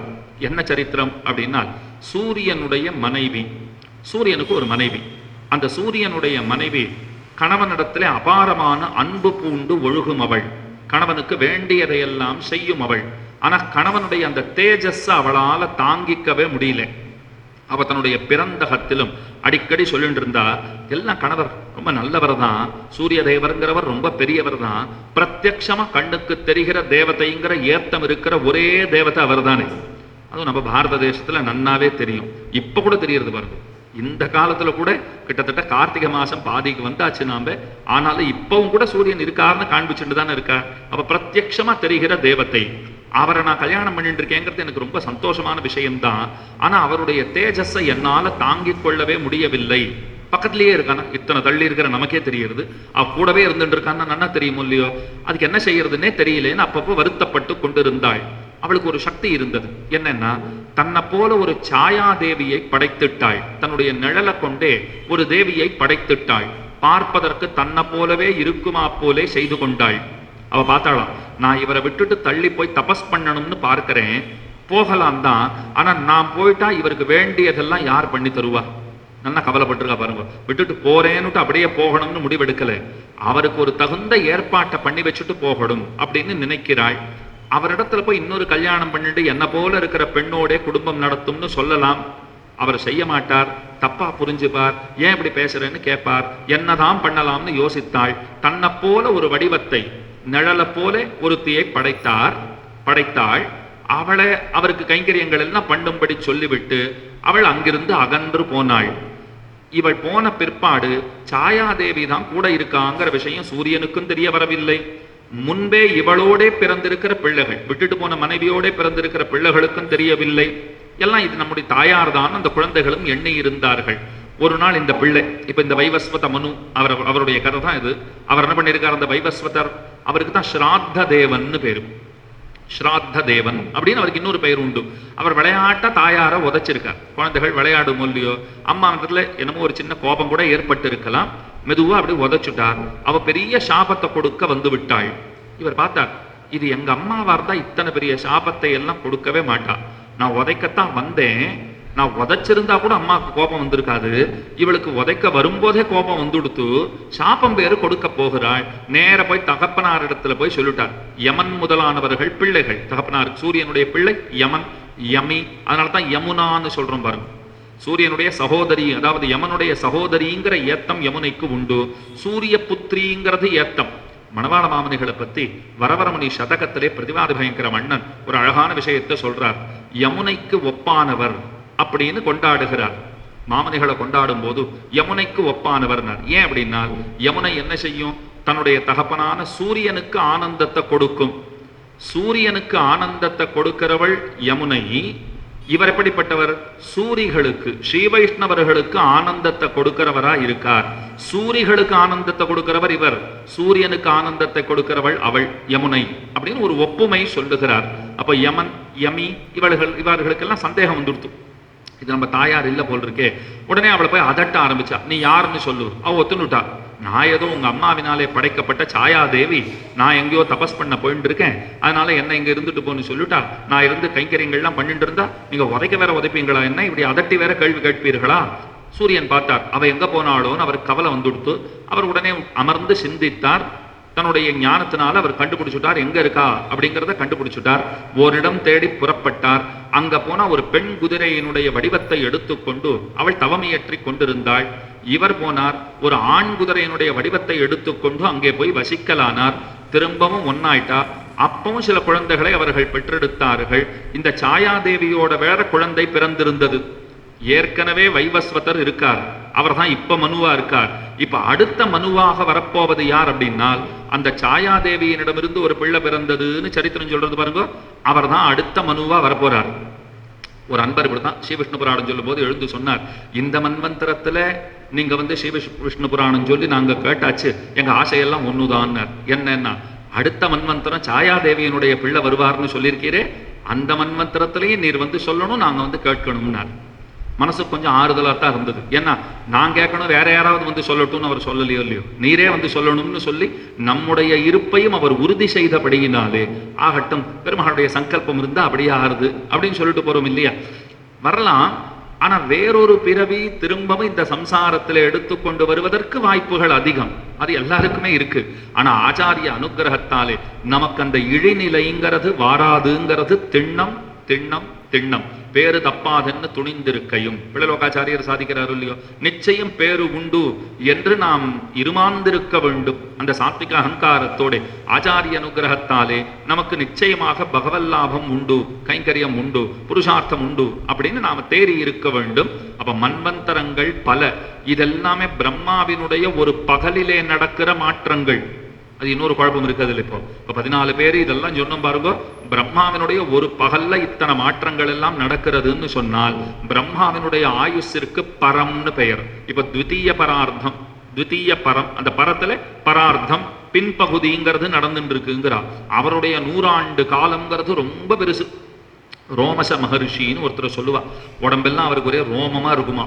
அவருக்கு பெரிய வரம் ஒன்று கிடைத்தது. என்ன வரம்னா, எண்ணி முடிக்க முடியாத அளவிற்கு அவர் உடலிலே ரோமங்கள் உண்டு. பிரம்மா பார்த்தார், இது எத்தனை ரோமம் இருக்கோ சர்வேஸ்வரனால் கூட எண்ண முடியாது, உமக்கு நான் ஒரு வரம் தருகிறேன், இந்த அத்தனை ரோமங்களும் உதிர்ந்த பிற்பாடுதான் உமக்கு ஆயுளே முடியும் அப்படின்னு ஒரு வரம் கொடுத்துட்டார். சுத்தி இருந்தவாளுக்கெல்லாம் ஆச்சரியம். அப்படின்னா இந்த மனுஷனுக்கு போறதுங்கிறதே இல்லைங்கிறது தான் திண்ணம். ஏன்னா இருக்கிற முடியா, அந்த மாதிரி கரடியின் இடத்துல கூட பார்க்க முடியாது, அப்படின்னா இருக்கார் இவர், ரொம்ப கொடுத்து வச்சவர் தான் நினைச்சுட்டு இருந்தா. சீடர்கள் எல்லாம் அந்த மகர்ஷிகிட்ட போய் கேட்டாலாம், நம்ம சுவாமி பாவம் ஒரு குடிசையிலேயே இருந்துட்டு இருக்காரு, சிறந்த பண்டிதரா இருக்கார், நல்ல அறிவாளியா இருக்கார், ஒரு பெரிய ஆசிரமம் கட்டிட்டு ஜம்முன்னு இருக்கக்கூடாதா? சீடர்கள் போனா, உங்களுக்குன்னு ஒரு ஆசிரமம் கட்டி தரலாம்னு ஆசைப்படுறோம். அவர் என்ன தெரியுமா சொன்னாரா, ஆசிரமம் எல்லாம் என்னத்துக்கு, மின்னின் நிலையில மண்ணுயிர் ஆக்கைகள்னாராம். எவருடைய ரோமங்கள் உதிரவே போவதில்லையோ அத்தனை ரோமங்களும் உதிர்ந்த பிற்பாடுதான் உமக்கு மரணம்னு பிரம்மாவே வரம் கொடுத்திருக்கிறாரோ, அவர் என்ன சொல்லிட்டார் பாருங்க, எதுக்கு ஆசிரமம் எல்லாம் கட்டுண்டு மனுஷன் இன்னைக்கு இருக்கா நாளைக்கு இருக்கானான்னு தெரியாதுன்னு அவர் சொல்லியிருக்கார். அவருக்கே அத்தனை தெளிவு, அத்தனை காலம் வாழப்போகிறவருக்கு அத்தனை தெளிவு ஏற்பட்டிருக்கிறதுன்னு சொன்னால் நமக்கு எத்தனை தெளிவு ஏற்பட வேண்டும். அதனால இந்த கதைகள் எல்லாம் நாம பார்க்கும் போது அடுத்தடுத்து யார் வருவார், எந்தெந்த மன்வந்தரம், எப்பவர்கள் வருவார்கள், எந்த பிரம்மாவை தூக்கி எங்க போட போகிறான் எம்பெருமான், யாரை தூக்கி எங்கே எந்த பதவியிலே வைக்க போகிறான். இப்ப அஸ்வத்தாமாவுக்கு அடுத்த வேதவியாசர் அஸ்வத்தாமாதாங்கிறார். ஹனுமானுக்கு ஒரு சிறப்பு பதவி காத்திருக்கிறதுங்கிறார். பரிசையிலே வாழலாம் இருக்கா. மகாபலி இப்ப பாதாள லோகத்துல இருக்கிறவரான மகாபலி, அந்த மகாபலி தேவேந்திர பதவியை திரும்பவும் பெறப்போகிறார்.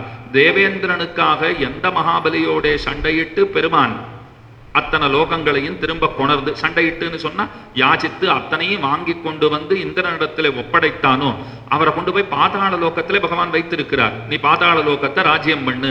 அவன் கேட்டானா, இங்க எல்லாத்தையும் நீ பிடிங்கிட்டுட்டா போல கீழையும் யாராவது பிடிங்கிட்டுட்டா நான் என்ன பண்றது? பகவான் சொன்னார், பிடிங்கிக்கிற ஒரே ஆள் நான் தான், வேற யாரும் வரமாட்டா, நானே உன்னை பாதுகாக்கிறேன்னு சொல்லி இன்னைக்கு உலகளந்த பெருமாள் கோயில் காஞ்சிபுரத்துல திருவிக்கிரமனை சேவிச்சு பாருங்க. திரு ஊரகம்னு சொல்லுகிறோமே, ஊரகத்தான் அங்க ஆதிசேஷ வடிவத்துல பகவான் சேவை சாதிப்பர். எதற்காக ஆதிசேஷ வடிவம்னால் மகாபலிக்கு வழிகாட்டுவதற்காக கொண்டதோர் உருவம். மகாபலிக்கு பாதாள லோகத்துக்கு வழி காண்பிச்சிருக்கார். அங்க போய் தானே இன்னைக்கும் ஒரு வாட்ச்மேன் ஆட்டம் இருந்து, ஒரு காட் ஆட்டம் இருந்து பெருமானவனை பார்த்துட்டு இருக்கார். வாக்கு கொடுத்துட்டார். ஏன்னா வேற யாராவது வந்துட்டான்னு ஒரு கேள்வி கேட்டானோ இல்லையோ, நீ எனக்கு ரொம்ப பிடிச்ச பிரகலாதனுடைய வம்சத்துல வேற வந்திருக்க, உன்னை நான் அப்படியெல்லாம் விட்டு கொடுத்துட மாட்டேன், உனக்கு நான் பாதுகாவலனாக இருந்து கொண்டு, பாதுகாப்பாளனாக இருந்து கொண்டு உன்னை ரட்சிக்க கடவேன். மேல இன்னொரு வரதானமும் கொடுத்திருக்கார், உனக்கு கூடிய விரைவிலே இந்திர பதவி கிடைக்கும், நீ கவலைப்படாதே, ஆஸ்வாசப்படுத்தணும் இல்லையோ. இப்ப எம்எல்ஏ சீட்டு நீங்க கொடுக்கலன்னு சொன்னால் எம்பி தேர்தல் வருது, அதுலயாவது கவனிச்சுக்க வேண்டியது அப்படின்னுவா. இல்லைன்னா எத்தனையோ குடிசை மாற்று வாரியம் இருக்கு, வீட்டு வசதி துறைன்னு இருக்கு, நிறைய இருக்கு. எது லாபகரமானதோ அதை கொடுத்துட்டா அதிருப்தியாளர்கள் கொஞ்சம் திருப்தியா போயிடுறாள் இல்லையோ, இது கிடைச்சது அது கிடைச்சதுன்னு. ஆனா இதுல முக்கியமான ஒரு அம்சம் பார்க்க வேண்டியது என்னன்னா, இவர்கள் அத்தனை பேர்களுமே பகவானிடத்திலே பதவிக்காக வந்தவர்களே அல்லர்கள். மகாபலி அதையும் ஆசைப்பட்டான், எல்லாத்தையும் பகவானிடத்துல கொடுத்துட்டு தன் தலையையே காண்பித்தவன் தானே அவன். அப்படிப்பட்டவனுக்கு பெருமான் தான் ஏதாவது செய்ய வேண்டும்னு ஆசைப்படுகிறார். அடியார்களுக்கு எத்தனை செய்தாலும் என் செய்தேன் நான் என்னே இருக்கும் அவன் ஒருவனன்னோ, எத்தனை செய்தாலும் சரி தாயாருக்கும் அதுதான் பெருமை. ஸ்ரீகுணரத்ன கோஷத்துல பராசரப்பட்டர் அங்கனம் கொண்டாடுகிறார், நீ எத்தனையே எம்பெருமான் மூலமாக அடியவர்களுக்கு எல்லாவற்றையும் நீ பெற்று கொடுத்தாலும் கொடுத்தோம்னு தாயார் நினைக்கவே மாட்டாளாம். இன்னமும் ஏதாவது செய்ய மாட்டேனா, பகவானும் அப்படித்தான் இருக்கிறான்னு ஆழ்வார் பாடுகிறார். அப்படித்தான் பெருமான் ஏதாவது கொடுக்கணும்னு ஆசைப்படுறார். மகாபலிக்கு இந்த வாக்குறுதியை தந்திருக்கிறார். அப்ப மன்வந்தரங்கள் என்னென்ன, எவ்வவர்கள் மனுக்களாக இருப்பார்கள், யார் யாரெல்லாம் இந்திர பதவியில இருப்பா. இப்ப வராக அவதாரம் பார்த்திருக்கிறோம் இல்லையோ, வராக பெருமானுடைய அந்த ரோமகூபேஸ்வரன் தானி அண்டானின்னு சொல்லுவார்கள். பற்பல அண்டங்கள் பெருமானுடைய ரோமக்கால்களிலே இருக்குமா. தஸ்ய யஜ்ஞவராஹஸ்ய விஷ்ணோஹோ அமித தேஜசஹ பிரணாமம் ஏபி குர்வந்தி தேஷாமபி நமோ நமஹ. யஜ்ஞவராக பெருமாள்னு சொன்னால் யஜ்ஞமே வடிவெடுத்தவர். பெருமானுக்கே யஜ்ஞன்னு பேரு. ஓரொரு மன்வந்தரத்திலேயும் பகவானும் தப்பாமல் அவதரிக்கிறார். ஒரு மனு இப்போ ஸ்வயம்புவ மனுன்னா அப்ப யஜ்ஞன்கிற பேரோட பிறக்கிறார். அஜிதன்கிற பேரோட அடுத்த மனுவனுடைய காலத்துல பிறக்கிறார். சத்யன்கிற பேரோட பிறக்கிறார். இந்த மாதிரி தேவவரன்னு பிறக்கிறார், வைகுண்டன்னு பிறக்கிறார், இப்ப வாமனன்னு அவதரித்திருக்கிறார். இந்த மாதிரி ஒரு மன்வந்தரத்துல பகவானுடைய அவதாரங்களும் நிகழ்ந்து கொண்டேதான் இருக்கின்றன. பகவானை பார்த்து ஒருத்தர் கேட்டாராம், இத்தனை மனுக்களை போட்டாச்சு, இத்தனை தேவர்களை நியமிச்சாச்சு, இந்திரன்னு ஒருத்தனை ஒரு மன்வந்தரத்துக்கும் போட்டு இருக்க, நீ வேற போய் பிறக்க வேண்டுமா, சப்த ரிஷிகள்லாம் இருக்காளே என்னத்துக்கு அப்படின்னால் பகவான் சொல்லிட்டார், நான் போனாத்தான் எல்லாம் சரியா நடக்கிறதான்னு பார்க்கணும், நான் தான் வழிகாட்ட வேண்டும். எங்களை அனுப்பிச்சுட்டு கழட்டி விட்டுட்டு அவன் வரலையேன்னு அவர்கள் நினைச்சிடக்கூடாது. கூடவே இருந்து அவர்களை வழிநடத்தி கொண்டிருக்கிறார் எம்பெருமான். இதுதான் விஷயம். கூடவே இருந்து வழி நடத்தின்னு இருக்கார். அப்ப ஒரு மன்வந்தரத்திலேயும் பகவான் அவதரிக்கவே செய்கிறார். இதுல முக்கியமா ஒரு கதை இருக்கு. இப்ப கீழே பார்த்தோமே, அந்த சூரியனுடைய தேஜஸ் அதை மனைவியினால பெருசா தாங்கிக்க முடியல. அவகிட்ட திரும்ப குதிரை வடிவத்தோட, பெண் குதிரை வடிவத்தோட அவ தபஸ் பண்ணிட்டு இருந்தா. ஆண் குதிரை வடிவத்தோட சூரிய தேவன் போனார், திரும்ப வந்தாச்சு. மாமனாரால பெருசா அதை தாங்கிக்க முடியல. விஸ்வகர்மான்னு நினைக்கிறேன், அது விஸ்வகர்மாவை கொண்டு மேல ஒரு காரியத்தை செய்தார். மாமனாரால அந்த விஷயத்தை தாங்கிக்க முடியல. என்னன்னா, என்ன இருந்தாலும் ரொம்ப கட்டப்படுறா, போய் மாங்குன்னு உழைக்கிறாங்க, அவளுக்கு சரியான அங்கீகாரம் கிடைக்கல, இத்தனை தேஜஸோட இருக்கிறதுனால தானே இவன் இப்படி இருக்கிறான்னு சொல்லி கொண்டு விஸ்வகர்மாவை கொண்டு அந்த சூரியனுடைய தேஜஸை கொஞ்சம் ஒளிமங்கி போகும்படி சாணிலிட்டு, சாண பிடிக்கிறா போலேன்னு வச்சுக்கோங்க, அதை போல எதையோ செய்து அந்த தேஜஸை கொஞ்சம் குறைக்கணும்னுட்டு எதையோ பண்ணியிருக்கா. அதை குறைத்த பிற்பாடு என்னாச்சுன்னா சிதறி கீழே விழுந்ததாம். மொத்த தேஜஸையும் அவரால் குறைக்க முடியவில்லை. கொஞ்சமா அதுல இருந்து ஒரு தேஜஸ்ங்கிறது கீழே சிதறி கீழே விழுந்தது. அதிலிருந்து சக்கராயுதத்தை பண்ணி பகவானுக்கு பரிசளித்தார்கள், திரிசூலத்தை பண்ணி சிவனுக்கு பரிசளித்தார்கள், ஒரு வேலை பண்ணி கார்த்திகேயனுக்கு பரிசளித்தார்கள். உடனே நாம இப்படி ஒரு கேள்வி கேட்கக்கூடாது, அப்ப அதுக்கு முன்னாடி பகவானுடைய கையிலே சுதர்சன ஆழ்வானே கிடையாதா? ஏன்னா இப்ப திருமகள் பார்க்கடலில் இருந்து தோன்றினாள்னா நிறைய பேர் என்ன நினைச்சுக்கிறா, அப்பத்தான் தாயார் வந்தா போல் இருக்கு, அப்பத்தான் பகவானோட சேர்ந்தாள் போல் இருக்கு. வினத்தை சிறுவன், வினத்தையனுடைய பிள்ளையாக கருடன் வைனத்தேயன் அவதரித்தான்னால் அப்ப அதுக்கு முன்னாடி வைனத்தேயனே கிடையாதா? இதெல்லாம் ஒரு அவதாரம், முன்னாடியிலிருந்தே உண்டு. இது ஒரு அவதாரம், அவர்களுக்கு ஒரு சிறப்பை உண்டாக்கணுங்கிறதுக்காக செய்யப்பட்டிருக்கிற, நடத்தப்பட்டிருக்கிற லீலா வினோதங்கள். இதை பகவான் பண்ணியிருக்கார். இதை நீங்க புரிஞ்சுக்கிறதுக்கு ஒரு வேடிக்கையா கதை சொல்றேன். இது வால்மீகி ராமாயணத்துல இல்ல, வடதேசங்களிலே வழங்கப்படுகின்ற ஆனந்த ராமாயணம் முதலானவற்றில் காண கிடைக்கிற கதை. இப்போ கருடனுக்கு கர்வம் வந்த கதை உங்களுக்கு எல்லாம் தெரிஞ்சிருக்கும். சுமுகன்கிற பாம்பு விஷயமாக பெருமானுக்கும் கருடனுக்கும் வாக்குவாதம் ஏற்பட்டு கொஞ்சம் கர்வப்பட்டுட்டார். அதுதான் விண்ணுளார் பெருமாருக்கு அடிமை செய்வாரையும் செரும் ஐம்புலன் அப்படின்னு ஆழ்வார் அதை கண்டுதான் வியக்கிறார். ஹனுமானுக்கு அதை போல ஒரு கர்வம் வந்துடுத்தான். சீதையை போய் பார்த்தாச்சு, ராமன் கொடுத்ததை அவள்கிட்ட கொடுத்தாச்சு, அவ கொடுத்ததை திரும்ப வாங்கிட்டு வந்துட்டு இருக்கார். அதை கையில எடுத்துட்டு வரச்சே நினைச்சுட்டாராம், என்ன போல இந்த காரியத்தை யாரால செய்ய முடியும் அப்படின்னு நினைச்சுட்டாராம். அப்ப திடீர்னு அபாரமான தாகம் எடுத்ததாம். கீழே பார்க்கிறார், ஒரு மகரிஷி யாரோ ஒருத்தர் தவம் இயற்றி கொண்டிருக்கிறார். ஒரு பெரிய நீர்நிலை பக்கத்துல இருக்கு. சரி, நீர்நிலை இருக்கிறது, நன்கு குளித்து நீராடி அனுஷ்டானங்களை முடிச்சுட்டு தீர்த்தத்தை நன்கு பருகலாம். கீழே இறங்கி வந்தார். அது வரைக்கும் சீதை இடத்துல இருந்து பெற்றுக்கொண்டு வந்து ராமனுக்கு தருவதற்காக கொண்டு போகிற அந்த பொருளினை பத்திரமாக வைக்க வேண்டும், அதை பத்திரமா வச்சுக்கணுமே அந்த மகரிஷி கிட்ட போயிருக்கார். இந்த வஸ்துவை இங்க வைக்கலாமான்னு உடனே அவர் பக்கத்துல ஏதோ ஒரு கூஜா மாதிரி ஏதோ இருந்திருக்கு போல் இருக்கு, அதுல வையும் அப்படின்னுட்டு அவர் தவத்திலே ஆழ்ந்து விட்டார். ஹனுமான் அதுல போட்டுட்டார். அனுஷ்டானம் எல்லாம் முடிச்சுட்டு வந்தார். திரும்ப எடுத்துக்கிட்டுமான்னார். எடுத்துக்கொள்ளும். கையை விட்டு எடுத்தா அவர் கொண்டு வந்தா போல நூற்றுக்கணக்கான பொருள் ஒன்று போலவே அதிலே இருந்தன. இதுல நான் கொண்டு வந்தது எதுன்னு தெரியலையே, அது எப்படி இதை போலவே சீத்தை கொடுத்தா போலவே அதே போல அந்த பொருள் அப்படி இத்தனை இருக்கிறதே எப்படி? அவருக்கு சந்தேகம் வந்துடுத்து. உடனே அந்த ரிஷியை பார்த்து கேட்டார். அவர் சொன்னார், எனக்கு அதெல்லாம் தெரியாது, நான் 12 காலமா இங்க இருந்து தவமியத்தை கொண்டிருக்கிறேன். அதுல எத்தனையோ யுகங்கள் கூட உருண்டோடி இருக்கலாம், எனக்கு தெரியாது. அப்பப்ப ஆகாய மார்க்கமா ஒரு குரங்கு போகும், தாகம் எடுக்கிறதுன்னு கீழே இறங்கி வரும், இந்த வஸ்துவை வச்சுட்டு போறேன்னு வச்சுட்டு போகும். சில குரங்குகள் பத்திரமா எடுத்துட்டு போனதும் உண்டு, சில குரங்குகள் விட்டுட்டு போனதும் உண்டு. நீ பாக்குறது விட்டுட்டு போனதுன்னார். அப்பதான் ஹனுமானுக்கு புரிய வந்ததான், இதெல்லாமே நம்மை கொண்டு அவன் நடத்துகின்ற லீலா வினோதங்கள். இது எதையுமே நாம் செய்கிறோம் என்று எண்ணுதல் கூடாது. அவர் நடத்தின்னு இருக்கார். எத்தனை தடவை ராமாவதாரம் நடந்தது நமக்கு என்ன தெரியும்? அதனால பாருங்க, சில ராமாயணங்கள்ல பார்த்தோம்னா ராவணனுக்கு சீதையே பெண்ணுன்னு சொல்ற ராமாயணம் கூட விண்டு. சில ராமாயணங்களை பார்த்தோம்னா ராவணன் சீதையை அபகரித்து கொண்டே போகவில்லைன்னு சொல்லிடலாம். வேற ஒரு பெண்ணைத்தான், வேதவதியைத்தான் அவன் அழைத்து கொண்டு போனான். அது வரைக்கும் அக்னி தேவன் பத்திரமா பார்த்துட்டு இருந்தான். இதான் திருவேங்கடமுடையானுடைய சரித்திரத்திலே இதுதான் சொல்லப்படுகிறது. இதெல்லாம் எப்படின்னா, அது ஒரே ஒரு ராமாயணமா இருந்தா தானே, பற்பல காலங்கள்ல நடந்திருக்கிறது. அந்தந்த காலங்களிலே நடக்கும் போது சில பல மாறுபாடுகள், சில பல மாற்றங்கள் சரித்திரங்களிலே நடந்திருப்பதற்கும் வாய்ப்பு உண்டு. இப்ப இப்படி சொல்றது சரியா இருக்குமான்னு தெரியல. இப்ப ராமலிங்க பிரதிஷ்டை ரொம்ப பிரசித்தமா சொல்றாள் இல்லையோ, இதை பத்தி அடியனிடத்துலயும் வடதேசங்கள்ல எல்லாம் கேட்பா. துளசிதாசர் பாடியிருக்காரு, நாம் என்ன சொல்றோம், இல்லை அதை பத்தி வால்மீகி ஒன்றுமே பாடவில்லை.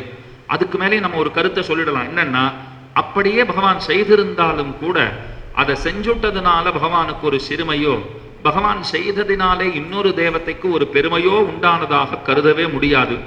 அவர் என்ன வேண்டுமானாலும் செய்யலாம். அவர் செய்தாருங்கிறதுக்காக அத்தனையும் நாம செய்திட முடியுமானால் அங்கனம் செய்யலாகாது, செய்யக்கூடாது, செய்யவும் முடியாது. இப்ப கண்ணனும் ருக்மிணியுமா சேர்ந்து பரமசிவனை தொழுதார்கள்ங்கிறத நம்முடைய ஆச்சாரியர்களே சொல்லுகிறார்கள். கண்ணனும் ருக்மிணியுமாக சேர்ந்து பரமசிவனை தொழுதார்கள், வரம் வேண்டினார்கள். ஏன் வரம் வேண்டினான்னா, சிவன் ஏற்கனவே சொல்லிட்டார், நீ என்கிட்ட ஒரு வரம் வாங்கிக்கோ, அதுதான் நீ எனக்கு கொடுக்குற வரம்னார். இவ்வளவு வேடிக்கையான வரம் பாருங்க.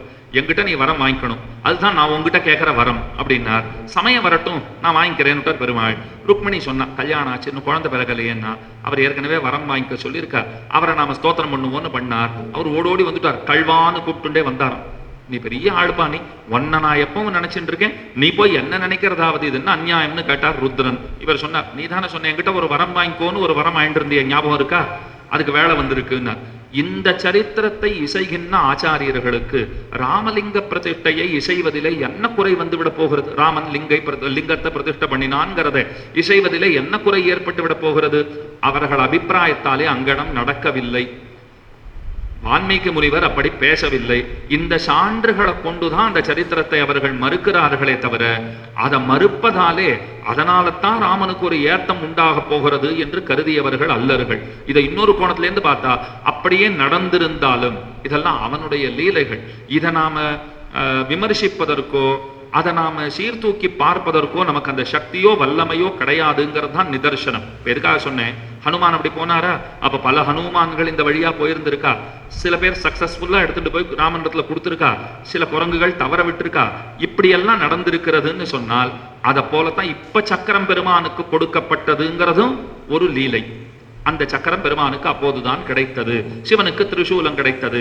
இந்த சரித்திரத்தை எல்லாம் சொல்லிக் கொண்டு போன பிற்பாடு வேதங்களை பகுத்தவர் யாருன்னு கேள்வி வந்தது. பராசரர் உடனே முகமலர்த்தியோட பேச ஆரம்பிக்கிறார். மன்வந்தரங்களை பத்தி எல்லாம் சொல்லிட்டாரா? இதற்கெல்லாம் ஆதாரமா இருப்பதுங்கிறது வேதம் தானே. அந்த வேதம்ங்கிறது எத்தன்மையது? அவர் சொல்றார், வேதத்தை வகுப்பதற்கு பகுப்பதற்கு அவ்வப்போது வியாசர்கள் வருவார்கள். உங்களுக்கு சந்தேகமா இருக்கும், ஏன்னா நாங்க வியாசர்னு ஒருத்தர் கேள்விப்பட்டிருக்கோம், வியாசர் வருவார்னா புரியுது, வியாசர்கள் வருவார்கள்னா ஒன்றும் பெருசா புரியவே இல்லையே அப்படின்னு நாம நினைக்கலாம். வியாசர்களும் பல பேர் உண்டுன்னுட்டா. இந்திராதி தேவர்கள் எப்படி ஓரோர் மன்வந்தரத்திற்கு மாறுகின்றார்களோ அங்கனமே வியாசர்களும் மாறுகின்றார்கள். முதல்ல வியாசரா இருந்தது பிரம்மாவே வியாசரா இருந்துட்டார் அப்படின்னு ஆரம்பிக்கிறார். இந்த இடத்துல கவனிக்க வேண்டிய விஷயம் என்ன தெரியுமா? பராசரர் வியாசர் அப்படிங்கிற கேள்வி வந்தவுடனே அவர் ஏன் அவருடைய முகம் மலரப்பெற்றார் அப்படின்னால், இப்ப வியாசரா இருக்கிறவர் அவருடைய பிள்ளை கிருஷ்ணத்வைபாயனர் அப்படின்னு அவருக்கு பெயர். அவர் தான் இப்ப வியாசரா இருந்திருக்கார். பராசரருடைய பிள்ளை மைத்ரேயர் கேட்டார், முன்பிருந்த வியாசர்கள் அவர்கள் வேதத்தை எங்கனம் பகுத்தார்கள்? கேள்வி எப்படி கேட்டிருக்கார் பாருங்க. அதுக்கு பராசரர் என்ன தெரியுமா சொல்றார்? இதுக்கு முன்னாடி வியாச பதவியில நான் கூட இருந்திருக்கேன். என்ன சொல்லல, அவர் சொன்னார். பராசரர் சொல்றார், இதுக்கு முன்னாடி வியாச பதவியில நான் கூட இருந்திருக்கேன், அதுக்கு முன்ன பல பேர் இருந்திருக்கா. இப்ப நீ என்ன கேட்ட? இதற்கு முன்பிருந்த வியாசர்கள் வேதங்களை எங்கனம் பகுத்தார்கள்னு கேட்டே இல்லையோ? பதில உனக்கு சிம்பிளா சொல்றேன். இப்ப எம் பிள்ளை வேதங்களை எப்படி பகுத்தானோ அப்படித்தான் அவர்களும் பகுத்தார்கள். எத்தனை பெருமை பாருங்க அவருக்கு. ஏன்னா பிள்ளை பெருமைப்படக்கூடிய பிள்ளையா இருக்கார். இப்ப வடக்கு திருவீதி பிள்ளை நம்பிள்ள இருக்காரு இல்லையோ? நம்பிள்ளையினுடைய அருமை சீடர் வடக்கு திருவீதி பிள்ளை. நம்பிள்ளையை பத்தி ஒரு இடத்துல எழுதும் போது அடியேன் சொன்னேங்கிறத விட எழுதினேன்னு வச்சுக்கோங்க. வடக்கு திருவீதி பிள்ளை அவருக்கு வாய்க்கப்பெற்ற சீடர்களுக்குள்ளே முக்கியமானவர். வடக்கு திருவீதி பிள்ளைக்கு என்ன பெருமைன்னா, பிள்ளலோகாச்சாரியருங்கிற உத்தமனை பிள்ளையாக பெற்ற பெருமை. இதோட ஒரு பெரிய பெருமை வேண்டுமா? சாட்சாத்து தேவப்பெருமாளுடைய அவதாரமாக குலாவப்படுகிற பிள்ளலோகாச்சாரியர் அவர் தம்மை பிள்ளையாக பெற்ற பெருமை வடக்கு திருவீதி பிள்ளையினுடைய பெருமை. அந்த சமயத்துல எழுதின வார்த்தை என்னன்னா, பிள்ளையினாலே புகார் வரப்பெற்றவர்கள் பல பேர் உண்டு, பிள்ளையினாலே புகர் வரப்பெற்றவர் இவர் ஒருவர். அதுதான் வடக்கு திருவீதி பிள்ளைக்கு இருக்கிற பெருமை. பிள்ளையினால் உன் பிள்ளை இப்படி பண்ணா அப்படி பண்ணான்னு சொல்றதுக்கு அந்த மாதிரி புகார் வர பிள்ளையா நிறைய பேர் இருந்துருவோம். ஆனா பிள்ளையினால ஒரு புகர் வர வேண்டாமா? ஒரு தேஜஸ் வர வேண்டாமா? அந்த தேஜஸ் வரப்பெற்றவர் வடக்கு திருவீதி பிள்ளை. அதுதான் அவருக்கு இருக்கிற ஏத்தம். இப்ப பராசரர் அப்படிப்பட்ட ஒரு தந்தை. பிள்ளையினாலே புகர் வரப்பெற்றவர். வியாசம் வசிஷ்ட நப்தாரம் சக்தேகே பௌத்திரம் அகல்மஷம் பராசராத்மஜம் வந்தே சுகதாத்தம் தபோநிதிம். இவ்வளவு அழகான ஸ்லோகம் பாருங்க. ஒரு குடும்பம்னா அது எப்படி இருக்கணுங்கிறதுக்கு இலக்கணம் இந்த ஸ்லோகம். தகப்பனார் யாரு சொல்றார்? சுகாச்சாரியரை பார்த்துட்டு உங்க அப்பா யாரு? அவர் சொல்வார், எங்க அப்பா தானே வியாசாச்சாரியர், அவர் தான் தகப்பனார். தாத்தா யாரு? பராசராச்சாரியர், அவர் தான் தாத்தா. அதற்கு மேலே சக்தின்னு இருந்தார். அதற்கு மேலே வசிஷ்டர், வசிஷ்டருடைய தகப்பனார் சாட்சாத்து பிரம்மா. வியாசம் வசிஷ்ட நப்தாரம், வசிஷ்டனுக்கு கொள்பேரனாக இருக்கிறார். சக்தேகே பௌத்திரம், சக்தியினுடைய பெயரப்பிள்ளையாக இருக்கிறார். சக்தேகே பௌத்திரம் அகல்மஷம் பராசராத்மஜம் வந்தே, பராசரருடைய பிள்ளை. இதோட நின்று போச்சா பெருமை? மேல சுகாச்சாரியர்னு ஒரு பிள்ளையை பெத்தெடுத்திருக்காரோ இல்லையோ? பெரும்பாலும் வம்ச பரம்பரைகளை பத்தி நாம ஆராய்ந்தோம்னு சொன்னா அது எப்படி இருக்கும்? அப்பா பெரிய வித்வானா இருப்பார், தாத்தா பெரிய ஆரம்பத்துல அறிமுகப்படுத்துறச்சே சொன்னார் இல்லையோ? அவர்களோட ஒப்பிட்டால் எந்த விதத்துல நமக்கு ஏதேனும் தகுதி உண்டான்னு சொன்னால், இன்னாருக்கு பெயரன் இன்னாருக்கு பிள்ளைங்கிற தகுதி அது மறுக்க ஒண்ணாது. அந்த பெருமை இருக்குன்னு வேணும்னா சொல்லிக்கலாமே தவிர அது இயற்கை தந்த கொடை, அது தானா பகவான் அளித்த பெரும் கொடை, அது தானா வாய்ச்சிருக்கு. அதுக்கு மேல இப்போ இன்னார் எனக்கு தாத்தா இன்னார் எனக்கு அப்பான்னு சொல்லிக்கிறதுக்கு நான் வேணா பெருமைப்பட்டுக்கலாம். அவர்கள் இவன் நம்முடைய பிள்ளை, நம்முடைய பெயரன், இவன் நம்முடைய கொள்பேரன்னு சொல்வதற்கு அவர்கள் பெருமைப்படுவார்களான்னு கேட்டால் நம்மளவில் அது சந்தேகம் தானே.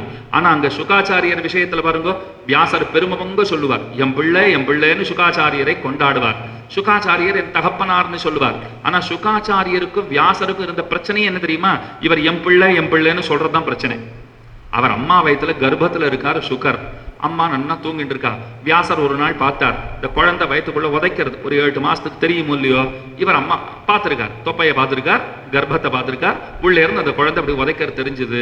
சரி, வெளியில வரது குழந்தை ஆசைப்படுறது போல் இருக்குன்னு சொல்லிட்டு, பிள்ளாய் பொறுமையோடு இருப்பாய், பிள்ளாய் பொறுமையோடு இருப்பாய்னார். இந்த குழந்தை உள்ளே இருந்து பேசித்தான், இப்பதான் எனக்கு ரொம்ப பயமா இருக்குன்னு தான். நீ பயப்படாத, இன்னும் 2 மாசம் தான் பிள்ளாய். ஐயோ நான் அதுக்கெல்லாம் பயப்படல, நீ திரும்ப திரும்ப பிள்ளாய் பிள்ளாய்னு கூப்பிடுறிய, அதுதான் பயமா இருக்குன்னு தான். ஏன்னா நீ ஆரம்பத்திலேயே இந்த மோகத்திலே என்னை சிக்க வைத்து விடுவாய் போல் இருக்கிறது. இந்த தந்தை மகன்கிறதெல்லாம் உடலை இட்டு வருகின்ற உறவு.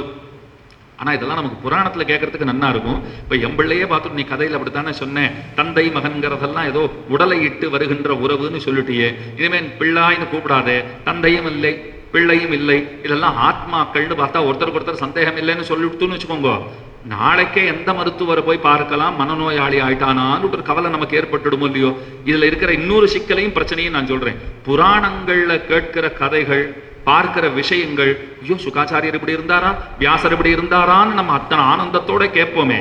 அப்படி பராசரரை போல சுகாச்சாரியரை போல வீட்டுல ஒரு பிள்ளை இருந்தால் தேவலையான்னு நம்ம பார்த்து கேட்கட்டும். நாம் என்ன சொல்லிடுவோம், இல்ல உலகத்துல இருக்கிற மற்ற பிள்ளையை போல என் பிள்ளை இருந்தாலே போதும், பராசரர் சுகாச்சாரியர் அதனால தான் அவர்களுக்கு பெருமை, அவர்கள் மட்டுமே அப்படி இருக்கட்டும் அப்படின்னு ஒரு பதில சொல்லிடுவோம் இல்லையோ. இங்க சுகாச்சாரியர் சொல்லிட்டார், பிள்ளாயின்னு கூப்பிடாதேன்னா தகப்பனாருக்கு அத்தனை சந்தோஷமா, ஆஹா பிள்ளை இன்னும் கர்ப்பத்திலிருந்து வரவே இல்லை, ஒன்னு மறந்தறியேன் ஓதநீர் வண்ணன நான் இன்னும் மறப்பனோ வேழைகாய் அன்னு கருவரங்கத்துள் கிடந்து கைதொழுதேன் கண்டேன் திருவரங்கமேயான் திசைன்னு பாடினார் இல்லையோ.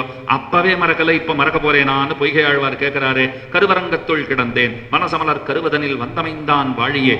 என்ன அந்த தாமரை பூவை வாசஸ்தானமாக கொண்டு ஜன்மஸ்தானமாகவே கொண்டு அதிலிருந்து வெளிப்பட்டவரான புறப்பட்டவரான பொய்கையாழ்வார் அவர் சொல்றார், அப்படி கருவாய் இருக்கிற காலத்திலேயே பெருமானே உன்னை நான் மறந்தறியேன், இப்ப வளர்ந்த பிற்பாடு வெளியில வந்த அப்புறம் நான் மறக்க போறேனான்னு பெருமானை பார்த்து கேட்கிறாரே. அந்த நிலைமையை அடைந்தவர் சுகாச்சாரியர். அதனால பராசரருக்கு அத்தனை வைபவம். அவர் சொல்றார், முன்னிருந்த வியாசர்கள் எல்லாம் எப்படி செயல்பட்டார்கள், நானும் வியாசரா இருந்தேன் என்ன போல செயல்பட்டான்னு அவர் சொல்லவே இல்லை. என் பிள்ளை இப்ப எப்படி செயல்படுகிறானோ அப்படித்தான் நானும் செயல்பட்டேன், முன்பிருந்தவர்களும் செயல்பட்டார்கள். சரி உங்க பிள்ளை எப்படி செயல்பட்டு இருக்காரு, இப்போ நாங்கள்லாம் செயல்பட்ட மாதிரி தான் அவரும் செயல்படுறார், அவ்வளவுதான் அப்படின்னு வியாசர்கள் எவ்வவர்கள் வியாசர்களாக இருந்தார்கள் என்று அந்த பட்டியல் சொல்லப்படுகிறது. அது சொன்ன பிற்பாடு வேதங்களை எங்கனம் அவர் பகுத்தார். ருக்யஜுசாம அதர்வ வேதம் அப்படின்னு 4 வேதங்களை சொல்லுகிறோம் இல்லையோ.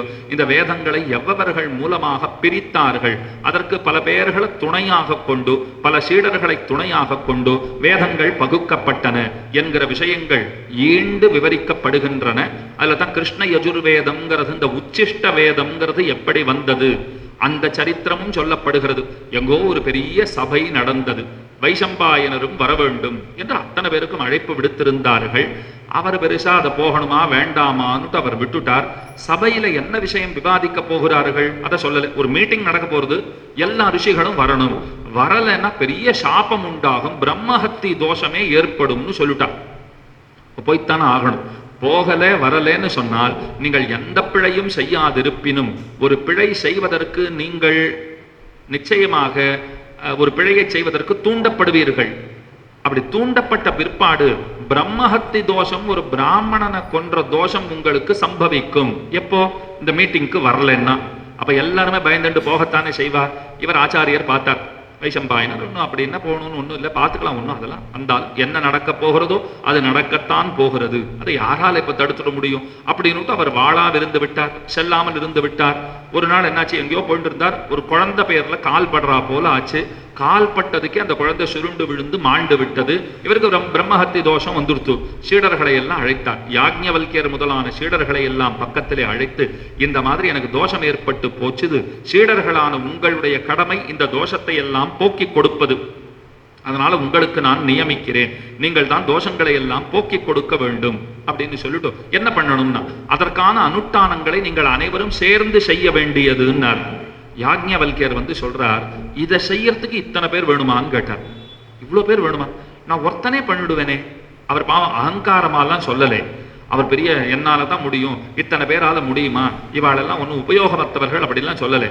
அவர் உள்ளபடியே சொன்னார்னு வச்சுக்கோங்க, இத்தனை பேர் வேண்டியதில்லை, இவர்களாலே செய்ய முடியும் என்று அடியன் கருதவில்லை, அடியன் ஒருத்தனே செய்து விடுவேன் அப்படின்னு சொன்ன உடனே அவர் பார்த்தார், உன்னை நீ ரொம்ப பெரிய ஆளா மதித்து கொண்டிருக்கிறாயா, உனக்கு அகங்காரம் ஏற்பட்டு விட்டதா, எல்லாரும் சேர்ந்து பண்ணணும்னு நான் சொல்லிட்டே இருக்கேன், நான் ஒருத்தனே பார்த்துப்பேன், நான் ஒருத்தனே பண்ணுவேன்னு நீ அகம்பாவத்தோட பேசுகிறாய், நீ என்கிட்ட கத்துண்டதையெல்லாம் என்கிட்டயே கொடுத்துட்டு போயிடுன்னு, என்கிட்ட கத்துண்டதையெல்லாம் என்னிடத்திலேயே கொடுத்து விட்டு போக கடவாய் சொன்ன உடனே அவர் என்ன பண்ணிவிட்டார், உடனே நம்ம வாந்தி எடுக்கிறா போல வாந்தி எடுத்தாராம். அவரிடமிருந்து கற்றது என்னென்ன உண்டோ அவை அனைத்தும் உருவம் கொண்டு வெளியிலே வந்து விழுந்தன. அவருடைய எச்சிலாக அந்த வாந்தியோடு சேர்ந்து வித்யைகள் எல்லாம் ஆச்சாரியரிடத்துல கற்ற அனைத்தையும், ஏன்னா கொஞ்சம் இவருக்கு இப்ப கோபம் வந்துருது.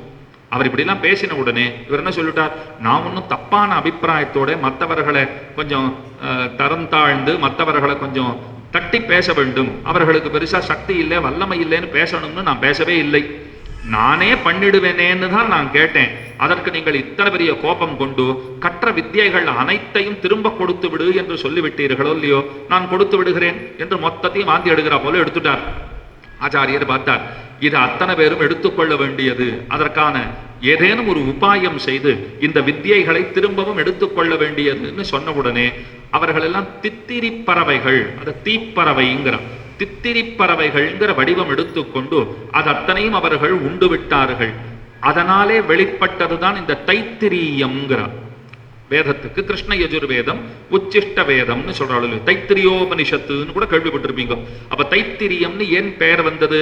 தித்திரி பறவைகளாகி இவர்களாலே உட்கொள்ளப்பட்டது, யாக்ஞவல்யராலே வெளிப்படுத்தப்பட்ட வித்யைகள் இவர்களாலே உட்கொள்ளப்பட்டன. தித்திரி பறவைகளாய் இருந்து இவர்களாலே உட்கொள்ளப்பட்டமையினாலே அதற்கு தைத்திரியம் உச்சிஷ்ட வேதம்னு பேர் வச்சுட்டா. ஒரு எச்சில் வேதம்ங்கிற போல வச்சுக்கோங்களேன். அந்த மாதிரியே ஒரு பெயரை கொடுத்திருக்கா. அப்ப இந்த வேதங்கள் எல்லாம் எங்கனம் ஏற்பட்டது, எந்தெந்த வேதங்கள், எவ்வவர்கள் அதை நன்கு வளர்த்தார்கள், இந்த விஷயங்களை எல்லாம் சொல்லிக் கொண்டு போகிறார். அதற்கு மேலே ஒரு கிரகஸ்தன் என்னால் அவனுக்கு இருக்க வேண்டிய பண்புகள் என்ன? இப்பதான் இங்க இருக்கிற நிறைய பேருக்கு என்ன தெரியுமா தோணும், நம்ம பத்தி ஏதோ சொல்ல போறார் போல் இருக்கு. ஒரு இல்லறத்தான்னு சொல்லும் போதே அது இல்லாளையும் சேர்த்தே சொல்லும். அது என்ன சுவாமி இல்லறத்தான் ஆண்பாலா சொல்லிட்டேர், எங்களை பத்தி ஒண்ணுமே சொல்லலையா? ஒரு இல்லறத்தான் ஆவதே இல்லாளினால் தானே. இந்த தமிழினுடைய அழகை நீங்க கவனிச்சு பாருங்க. இல்லாள்னு மனைவிக்கு பேர் வச்சா, ஆனா கணவனுக்கு இல்லான்னு பேர் வைக்கல. இல்லான்னு பேர் வச்சா அர்த்தமே வேற, இல்லாதவன்ற அர்த்தத்தை கொடுக்கும். ஆனா இல்லாள்னு சொன்னா இல்லாதவள்னு ஒருத்தரும் அர்த்தம் பண்றது இல்லை. இல்லத்தை ஆளுமவள் எவளோ அவளுக்கு தான் இல்லாள்னு பெயர் கொடுத்திருக்கா. அப்ப இல்லறம்ங்கிறது நல்லறம்ங்கிறது தெரிஞ்சு வச்சுட்டு இருக்கோம் இல்லையோ? அந்த இல்லறம் எப்போது நல்லறமாகும் அதை வரிசையா சொல்லிண்டே வர. இல்லறம்ங்கிறது எப்போது நல்லறமாகும்? இல்வாழ்வான்கிறவன் அவன் தான், பிரம்மச்சாரிகளை போஷிக்கிறவனும் அவன்தான், சந்நியாசிகளை போஷிக்கிறவனும் அவன்தான். அவனால் தான் உலகம் நீடு நிலைப்பத்து நிற்கிறது. இல்லறத்தானுக்கு அத்தனை பெருமைகள் இருக்கிறது. அதிதி சத்காரம்ங்கிறத அவன் விடவே கூடாதுன்னா. அதிதி அபியாகதர்கள்னுவா. நமக்கு தெரிஞ்சவாளே நம்ம வீட்டுக்கு விருந்தினரா வரக்கூடும், முன்ன பின்ன தெரியாதவா நம்ம வீட்டுக்கு வரக்கூடும். அபியாகதர்கள் நமக்கு தெரிஞ்சவா இப்ப விருந்தினரா வந்திருக்கா. அதிதி தெரியாது, எங்கேயோ போயிட்டே இருந்தார், அவர் யாருன்னு எனக்கு தெரியாது, நான் யாருன்னு அவருக்கு தெரியாது, வீட்டுக்குள்ள வந்துட்டார். அதிதி எப்ப வரலாம்னு சாஸ்திரம் சொல்றது. நம்ம வீட்டுக்கு அதிதி எப்ப வரலாம்? எப்ப வேணா வரலாம்ங்கிறது. அதிதின்னு ஏன் பேருன்னா அதுக்கு ரெண்டு வகைப்பட்ட கருத்து சொல்றா. வந்தவர் ஒரு திதிக்கு மேல ஒரு நாளைக்கு மேல தங்க மாட்டார், அவர் தான் அதிதி. இது கேட்கறதுக்கு நமக்கு கொஞ்சம் சந்தோஷமா இருக்கும். அப்படின்னா விருந்தாளி வந்தார்னா ஒரு நாள் தங்கிட்டு ஓடிவிடுவார் போல் இருக்கு, ஏன்னா ஒரு திதிக்கு மேல தங்க மாட்டார். இன்னொரு பட்சம் என்ன தெரியுமா சொல்லுது? அப்படிலாம் கிடையாது. ஒரு திதி தான் தங்கணுங்கிற நிர்பந்தம் இல்லாமல் எத்தனை திதி வேண்டுமானாலும் தங்குகிறவர் அதிதி. அவர் இஷ்டப்படித்தானே வந்தார், அப்ப அவர் இஷ்டப்படித்தான் போவார். நீ எப்ப போவேன்னு நீ கேட்க முடியாது. அவர் இருக்கிற வரைக்கும் நீ தொண்டுகளை செய்துதான் தீர வேண்டும். கண்ணன் பெருமான் அவரே சொல்றார், கீதையில இல்லை மகாபாரதத்துல ஒரு இடத்துல சொல்றார், அதிதி அபியாகதர்கள் எந்த வீட்டிலே நன்கு பூசிக்கப்பட்டு அவர்கள் வெளியிலே செல்கின்றார்களோ அந்த வீட்டிலே மகாலட்சுமி உள்ளே நுழைவதற்கு தயாராக இருக்கிறாள்ங்கிறார். இவா வெளியில போறச்சே தாயார் உள்ள வந்துருவலாம். இனிமே இந்த இடத்தை விட்டு நான் போகவே மாட்டேன்னு தாயார் வந்து விடுவலாம். அதே போல எவ்வவர்கள் பெருமூச்சு விட்டு கொண்டு வெளியிலே போகிறார்களோ, ஏதாவது நன்னா பார்த்துமா 2 நாள் இருந்து சத்காரம் எல்லாம் பண்ணுவான்னு நினைச்சிட்டு வந்தேன், ஒன்னும் பண்ணலேன்ட்டு போறான்னு வச்சுக்கோங்க. அங்க இருக்கிற கொஞ்ச நாள் வசிக்கலாம்னு தாயார் வந்திருந்தாலும் கூட அந்த இடத்தை விட்டு உடனே புறப்பட்டு போய் விடுவாள். தேவர்களை சந்தோஷப்படுத்த வேண்டும்ங்கிறது நமக்கு இருக்கிற ஒரு கட்டளை. தேவர்களை எங்கனம் சந்தோஷப்படுத்துவது? அதிதி சத்காரத்தாலே அது சுலபம்னா. அதிதிகளை நன்கு பூசிப்பதாலே நிச்சயமாக தேவதைகளுடைய அனுகிரகத்தை நாம பெறலாம், கண்ணன் பெருமானுடைய அனுகிரகத்தை நாம பெறலாம். விதுரான்னானி புபுஜே சுச்சீனி குணவந்திச்ச. விதுரர் வீட்டுக்கு பெருமாள் போனார். விதுரர் கொடுத்ததையெல்லாம் அவர் பெருமான் உண்டு மகிழ்ந்தார்.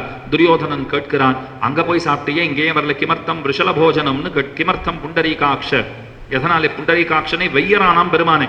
அப்ப கூட செத்தாமரை கண்ணனே, இது ஒரு வெசவான் பாருங்க, பெருமானை வெய்யணும்னு ஆசைப்படுறான். செந்தாமரை கண்ணனே, போய் அவன் வீட்டுல போய் சாப்பிடலாமா? விதுரன் வீட்டுல போய் சாப்பிட்டுட்டு வந்திருக்கே. அப்ப பெருமான் சொல்றார், த்விஷந்தம் நைவ போஜயேத் த்விஷதன்னம் ந போக்தவ்யம் த்விஷந்தம் நைவ போஜயேத் பாண்டவான் த்விஷசேராஜன் மம பிராணாஹி பாண்டவாக. நீ பாண்டவர்களை துவேஷிக்கிறாய், அதனால உன் வீட்டுக்கு வரல.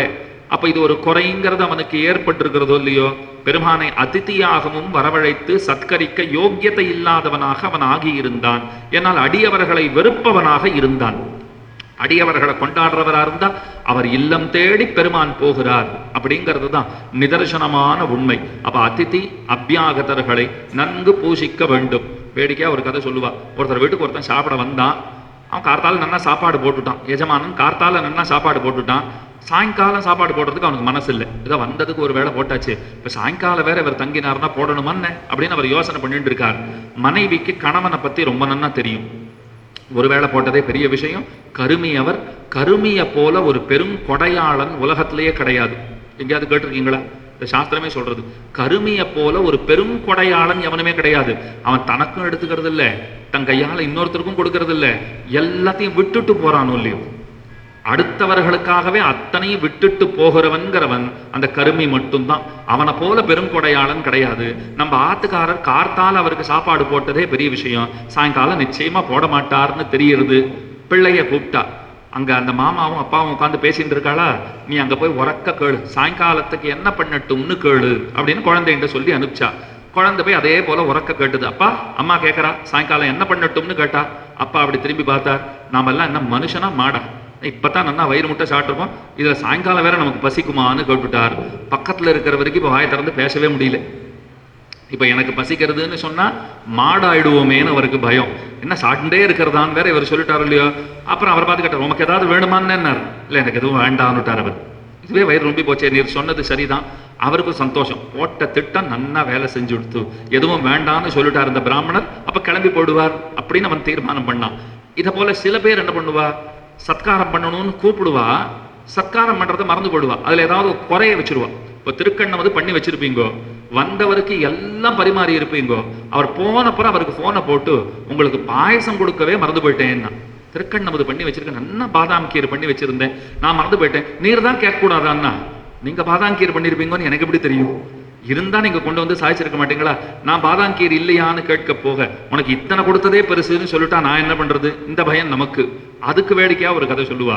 ஒருத்தர் வீட்டுக்கு ஒருத்தர் சாப்பிட போனார். ஒரு அம்மையார் வீட்டுக்கு போனார். சாப்பிட்டு இருந்தார். அந்த அம்மையார் எல்லாம் பரிமாறினா, பக்கத்துல உட்காந்து விசிறின்னு இருக்கா. நம்ம இத்தனை பெருசுக்கு அப்பளம் பொறிச்சு வச்சிருக்கா, அதை போடவே இல்லை. கண்ணெதிர வச்சிருக்கா பாவம், அதை போட மறந்து போயிட்டா போல் இருக்கு. இவர் பார்த்தார், இவருக்கு அப்பளம் ரொம்ப பிடிக்கும். 2 இல்ல 4 போட்டுக்கணும்னு ஆசைப்படுறவர். அந்த அம்மா போட மாட்டேங்கிற, பக்கத்துல உட்காந்து விசிறிட்டு நன்னா சாப்பிடுங்கோ நன்னா சாப்பிடுங்கோ. இவர் எப்படி கேட்கறதுன்னு பார்த்தார். அந்த அம்மா பார்த்து சொன்னார், இன்னைக்கு உன் வீட்டுக்கு வந்தது எத்தனை பெரிய விஷயம் தெரியுமா? வரச்சே எவ்வளவு பெரிய சிக்கல்களை எல்லாம் சமாளித்து விட்டு வந்தேன். என்ன சிக்கல், என்ன சிரமம் அப்படின்னா, வந்துட்டே இருந்தா ஒரு பெரிய பாம்பு வழியில அதை தாண்டி வந்தேன். அது எவ்வளவு பெருசு இருக்குன்னா, இங்க இருந்து அந்த அந்த அப்பளம் வச்சிருக்கீங்க பாருங்க, அவ்வளவு தூரம். சொன்ன உடனே தான் அந்த அம்மாவுக்கு ஞாபகமே வந்ததான். ஐயோ, இந்த அப்பளாத்தை போடாத விட்டுட்டோமே அப்படின்னு. இந்த மாதிரி எல்லாம் சாதுரியமா கேட்டு பெற வேண்டிய நிர்பந்தம் சில இடங்கள்ல இருக்கும். அந்த கஷ்டங்களை எல்லாம் நாம தரவே கூடாது. வந்தவர்களை நன்கு உபசரிக்கிறவன் தான் நல்ல இல்வாழ்வான். ராமானுஜருடைய வாழ்க்கையில பாருங்க, அவருடைய தேவைகள், அந்த அம்மாவை குறை சொல்றதுக்கு நமக்கு எல்லாம் தகுதியே கிடையாது. இருந்தாலும் எம்பெருமானாருடைய வைபவத்தில் இருக்கிற விஷயத்தை சொல்லித்தானே ஆக வேண்டும். நாம இப்படி கொள்ளலாம். அந்த அம்மையார் எம்பெருமானார் திருவுள்ளத்திற்கு பாங்காக இல்லாததே நம்மிடத்திலே இருக்கிற கிருபையினால் தான். அதனால தானே எம்பெருமானார் நமக்கு கிடைச்சார். நமக்கு பாங்கா இருந்திருக்கா, எம்பெருமானார் திருவுள்ளத்துக்கு முதல்ல பாங்காக இல்லை. சில காரணங்கள், 3 முக்கியமான காரணங்கள் எம்பெருமானார் துறவரம் மேற்கொள்வதற்குன்னு சொல்றார். அதுல முக்கியமானதுன்னா, எல்லாம் முக்கியமானதுதான். திருக்கச்சி நம்பிகளை அவமதித்தது முக்கிய காரணம். பெரிய நம்பி தேவைகளோட சண்டையிட்டது, அதனாலே பெரிய நம்பிகளுடைய திருவுள்ளம் கன்றி போனது, அது முக்கியமான காரணம். இன்னொரு முக்கியமான காரணம், ஒரு ஏழை பிராமணன் பசின்னு கேட்டு வந்திருக்கான். இவர் சொல்லியிருக்காரு, உள்ள சாப்பாடு இருந்தா குடுன்னு சொல்லியிருக்காரு. அதெல்லாம் ஒன்றும் இல்லை அப்படின்னு அந்த அம்மா. இவரும் நினைச்சு விட்டார், ஒன்றும் இல்லை போல் இருக்கு, ஒன்றும் இல்லையாப்பான்னு சொல்லி அனுப்பிச்சுட்டார். உள்ள போய் பார்த்தா பரியோஷித அன்னம், பழைய அன்னம் அப்படியே கிடந்தது. ஐயோ, இது அவனுக்கு கொடுத்திருந்தா அவன் வயிறு நிரம்பி இருப்பானே அவர் நினைச்சுட்டார். இது கூட முக்கிய காரணம் துறவரம் மேற்கொள்வதற்கு பார்த்துட்டார். இதுக்கு மேல இவளோட சேர்ந்து வாழ்வதுங்கிறது அர்த்தமற்றதுன்னு தெரிஞ்சுட்டார். ஏன்னா அதிதிகளை அபியாகதர்களை ஆதரிப்பதற்குத்தான் இந்த ஆசிரமமே தரப்பட்டிருக்கிறது. இந்த ஆசிரமத்திலே இருந்து கொண்டு அதனை நாம் சரிவரச் செய்யவில்லைன்னு சொன்னால் அப்புறம் இந்த ஆசிரமத்துக்கே பிரயோஜனம் இல்லை. ஆசிரமம்னா நிலைன்னு அர்த்தம். இந்த கிரகஸ்தாசிரமம்ங்கிறது ஒரு கார்ஹஸ்திய நிலை, இல்லறத்தானாகிற அந்த நிலை. அதிலிருந்து வழுவினவர்களாக ஆகிவிட்டோம்னு நினைச்சார். இப்ப உடையவர் 1000 நடந்தது இல்லையோ, அப்ப உடையவர் திருமாளிகையில அப்ப நிறைய நிகழ்ச்சிகள்லாம் நடந்தது. முக்கியமா காஞ்சிபுரத்துல அத்திவரதர் வைபவம் நடந்த போது உடையவர் திருமாளிகையிலிருந்து பல கைங்கரியங்களை செய்தோம். அத்தனை பேரும் சேர்ந்து பண்ணினோம். முக்கியமா அத்தனை பேருக்கும் மோர் கொடுத்தல். ஏன்னா கூட்டமா லட்சக்கணக்கான மக்கள் உடையவர் திருமாளிகை வாசல்ல அத்தனை பேருக்கும் மோர் கொடுப்பதற்கு ஏற்பாடுகள் செய்யப்பட்டன. அதுக்கப்புறம் ததியாராதனம் பண்றதுக்கும் ஏற்பாடு பண்ணினோம். அத்தனை பேருக்கும் கையில அது தட்டுல வைத்து கொடுப்பது அப்படின்னு எல்லா சித்திரான்னங்கள்லாம் பண்ணி உபாசிரியமா நடந்தது. எதிர்க்கே உத்தராதி மடத்துல தளிகை பண்ணி அத்தனை பேருக்கும் கொடுத்தோம். அங்க உள்ளுக்குள்ளே ஒரு பளிங்கினாலான உடையவர் ரொம்ப அழகா இருப்பார். இன்னைக்கும் சேவிக்கலாம். உடையவர் திருமாளிகையில காஞ்சிபுரத்திலே உடையவர் வாழ்ந்த திருமாளிகை அந்த இல்லத்திலே சேவை சாதிக்கிறார். அவர் திருமுக மண்டலத்தை அடியேன் பார்த்துட்டு இருந்தேன். அப்போ ஒரு விஷயம் புரித்தது.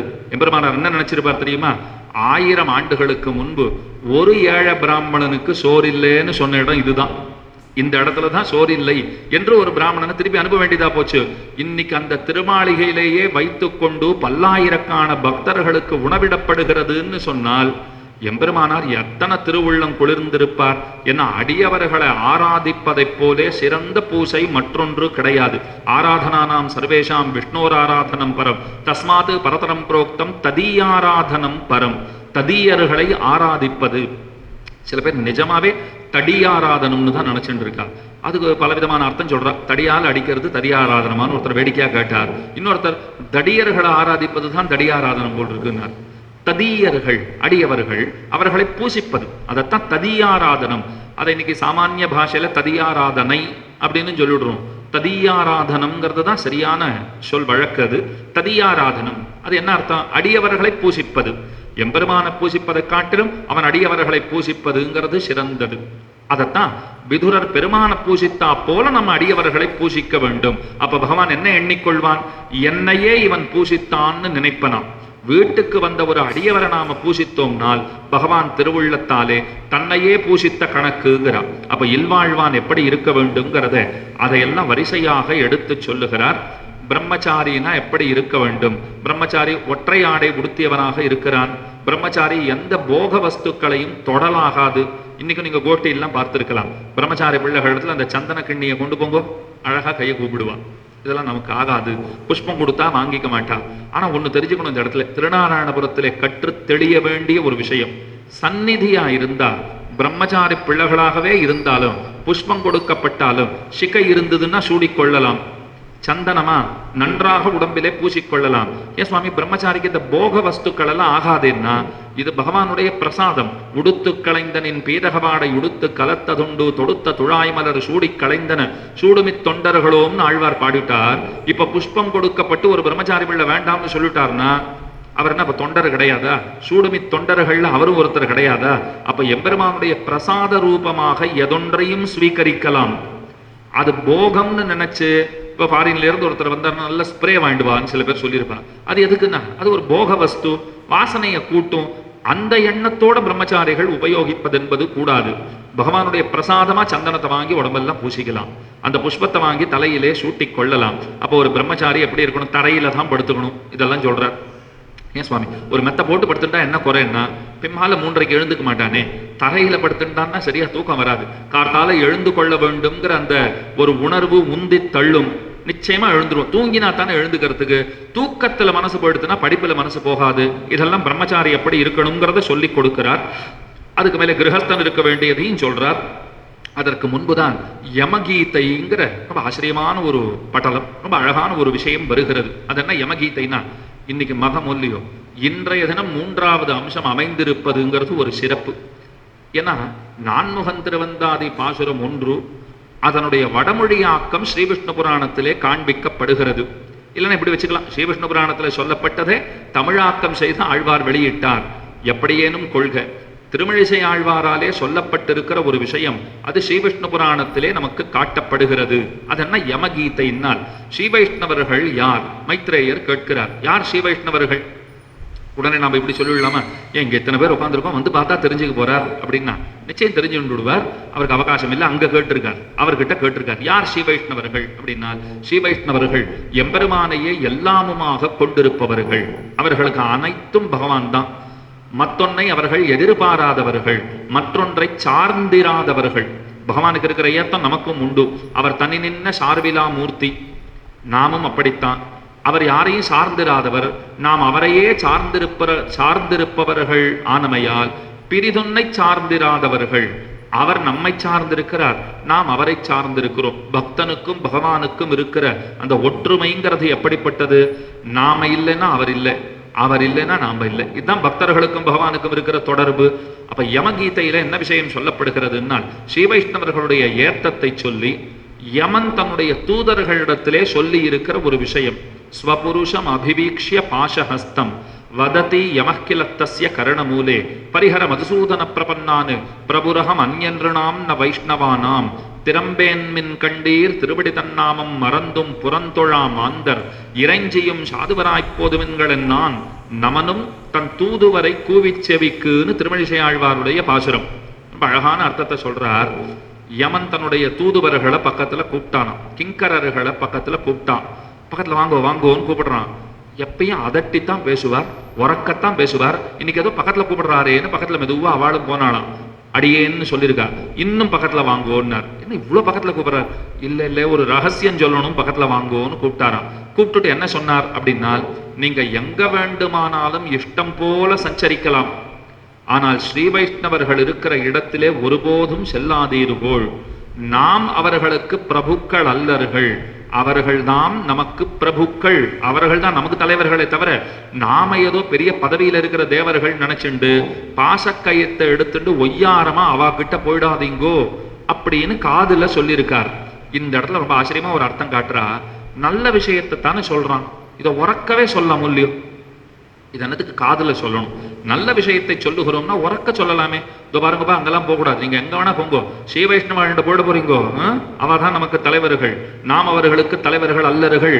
இப்படி உறக்க மைக்கு போட்டு சொல்ல வேண்டிய சமாச்சாரத்தை பக்கத்துல கூப்பிட்டு காதுல எதுக்கு சொன்னான்னா, இங்க தெரிஞ்சுக்க வேண்டிய சூக்ஷ்மம் என்ன தெரியுமா? அப்படி சொன்னான்னு வச்சுக்கோங்கோ, அதனால என்ன ஏற்படும்? பகவானுடைய செவியில அது வந்து விழுமாம். அப்ப பகவான் என்ன நினைச்சுப்பார்? ஓஹோ, அடியவர்களிடத்துல பாசக்கயத்தை எடுத்துட்டு போகணுங்கிற அபிப்பிராயம் இவர்களுக்கு இருந்தது போலும், அதனால தான் இவன் போகாதீங்கோன்னு இப்ப தடுத்துட்டு இருக்கான். அப்ப போகணும்னு வேற நீங்க பிளான் வச்சிருந்தீங்களான்னுட்டு பகவான் அவர்களை அடிக்க வந்துருவராம். இதுக்கு அழகா ஒரு உதாரணம் காட்டுறா. ஒரு ராஜா புத்தம் புதுசா கல்யாணம் பண்ணிட்டு பவனி வருகிறார். மனைவி அத்தனை அழகா இருக்கா, அவளை கூட்டு தேர்ல வந்துட்டு இருக்கார். கூட்டமா நின்று மக்கள் எல்லாம் பார்த்துட்டே இருக்கா. ரெண்டு நண்பர்கள் நின்றுட்டு இருந்தா அவளும் பார்த்துட்டு இருக்கா. அதுல ஒரு நண்பன் அந்த பெண் அப்படியே வாய பழந்துன்னு பார்த்துட்டு இருக்கான். அப்ப பக்கத்துல இருக்கிற நண்பன் மெதுவா சொல்றான், ஐயோ, ஒரு தாயை போல பார்க்க வேண்டியவள் அந்த பட்டத்து ராணி, இவன் பார்வையே சரியா இல்ல, நம்முடைய நண்பனா போயிட்டான், இவன் தப்பான பார்வை பார்க்கிறான்னு ராஜாவுக்கு தெரிஞ்சுடுத்துன்னு சொன்னால் இவன் தலையை அவன் விடவே மாட்டான், கொய்தே தீருவான். அப்ப அந்த நண்பனுக்கு இவன் ஹிதம் சொல்ல வேண்டியவன் எப்படி சொல்லுவான்? அடே நண்பா, நீ பார்க்கிற பார்வை தவறு, இப்படி பட்டத்து அரசியை இப்படி பார்க்காதே, தவறான கண்ணோட்டத்துடன் பார்க்காதேன்னு உறக்க சொன்னான்னு வச்சுக்கோங்கோ. அப்ப சுத்தி இருக்கிறவா காதுல அது விழும். அப்ப அவ என்ன பண்ணுவோ, இவன் தப்பா பார்த்திருக்கான் போல் இருக்கு, அதனால தான் இவன் இப்படி பேசுறான்ட்டு தண்டனை கொடுத்துட மாட்டாளா? அப்ப அவன் மெதுவாத்தான காதுல போய் சொல்லுவான், அந்த மாதிரிலாம் பார்க்காதரா, நம்ம ராணி தாயை போல பார்க்க வேண்டியவள், உன் பார்வையே சரியா இல்லை, உன்னை காப்பாத்திக்கோ, உன் எண்ணத்தை மாற்றிக்கொள் அப்படின்னு எத்தனை மெதுவாக ஹிதம் சொல்லுவானோ அப்படித்தான் யம தர்மராஜன் தன்னுடைய தூதுவர்களுக்கு அவன் சொல்லுகிறான், கிங்கரர்களுக்கு அவன் சொல்லுகிறான். அவர்கள் வருகிற வழியிலே நீங்கள் போகாதீர்கள். அவ ஒரு கேள்வி கேட்டாலாம், நாங்க போற வழியில அவ வந்தா என்ன பண்றதுன்னாலாம். ஸ்ரீ வைஷ்ணவா இருக்கிற இடத்துக்கு நாங்க போகல, பாச கைத்தை எடுத்து நிச்சயமா போக மாட்டோம். நாங்க எங்கேயோ போயிட்டு இருக்கும் போது அவ வழியில வந்துட்டா அவர்களை நீங்கள் விழுந்து வணங்கி பிரதட்சணம் பண்ணிட்டு போங்கோங்கிறான். அவர்களை வலம் செய்து போங்கோள், வந்துட்டா பெரிய பாக்கியம். நீங்க போற வழியில அவ வந்துட்டா ஒரு பிரச்சனையும் கிடையாது, அவ போற வழியில நீங்க போனாதான் பிரச்சனை என்று இந்த விஷயம் ஸ்ரீ வைஷ்ணவர்களுடைய ஏத்தம் ஸ்ரீ விஷ்ணு புராணத்திலே இவ்விடத்திலே சொல்லப்படுகிறது. அதற்கு மேலே ஸ்ராத்தங்களை எப்படி பண்ண வேண்டும்ங்கிறத பறக்க சொல்லுகிறார். நிறைய பேர் ஸ்ரார்த்தம் அப்படின்னு விடுவா, அதுவே தப்பு. ஸ்ராத்தம்னு தான் சொல்லணும். ஏன் ஸ்ராத்தம்னு பேருன்னா, ஸ்ரத்தாபூர்வகமாக செய்யப்படுகின்றது எதுவோ அது ஸ்ராத்தம். ஸ்ராத்தம் பண்றதுக்கு முக்கியமா எது வேணும்னு ஒருத்தர் கேட்டார். இன்னைக்கு நம்ம கிட்ட எது இல்லையோ அது வேணும்னு, அவ்வளவுதான் விஷயம். ஸ்ராத்தம் பண்றதுக்கு என்ன வேணும்? ஸ்ரத்த வேணும். நம்ம கிட்ட இருக்கான்னு பாருங்க. இப்போ வரப்போகிற மாதங்களிலே தகப்பனார் வருகிறார், தாயார் வருகிறார், இப்படிலாம் சொல்லுவாள் நிறைய பேர். ஆத்துல திவசம் வருதுன்னா என்ன சொல்லிடுவா? நான் அடுத்த மாசம் அப்பா வரார், அடுத்த மாசம் அம்மா வரா, இப்படின்லாம் பல பேர் பேசுவா. அப்ப பாருங்க, அப்படி சொல்றச்சேவே ஒரு கவலை தோய்ந்த முகத்தோட தான் அவ சொல்லுவா. ஐயோ அந்த நாள் அது வேற வருது, திவசம் வேற இருக்கு அப்படிங்கிறோம் இல்லையோ. இந்த மாதிரி வார்த்தை பிரயோகங்கள் மூலமாக நம்ம என்ன தெரியுமா காட்டுறோம்? நமக்கு அவத்திலே ஸ்ரத்த இல்லைங்கிறத காட்டுறோம். திவசம் வேற வருது, அது வேற வரதுன்னு சொல்லும் போதே நமக்கு அதுல பெருசா ஈடுபாடு இல்லாமை அது நன்கு தெரிந்து விடும். ஆனா இன்னைக்கு காரணம் இருக்கு. ஏன் அந்த அத்தனை ஈடுபாடு இல்லைன்னா, என்ன சுவாமி இது வாத்தியார் சுவாமி கிடைக்க மாட்டேங்கிறார், பிராமணார்த்தத்துக்கு சுவாமி கிடைக்க மாட்டேங்கிறார், தளிகை பண்றதுக்கு சுவாமி கிடைக்க மாட்டேங்கிறார், என்னதான் பண்றது? ஆனா நீங்க வாத்தியார் வரேன்னு சொல்லிட்டு வராத போன கதை உங்களுக்கு தெரிஞ்சிருக்கலாம், பிராமணார்த்தக்கார சுவாமி வரேன்னு சொல்லிட்டு வராத போன கதை தெரிஞ்சிருக்கலாம், தளிகை பண்ற சுவாமி வரேன்னு சொல்லிட்டு வராத போன கதை உங்களுக்கு தெரிஞ்சிருக்கலாம்.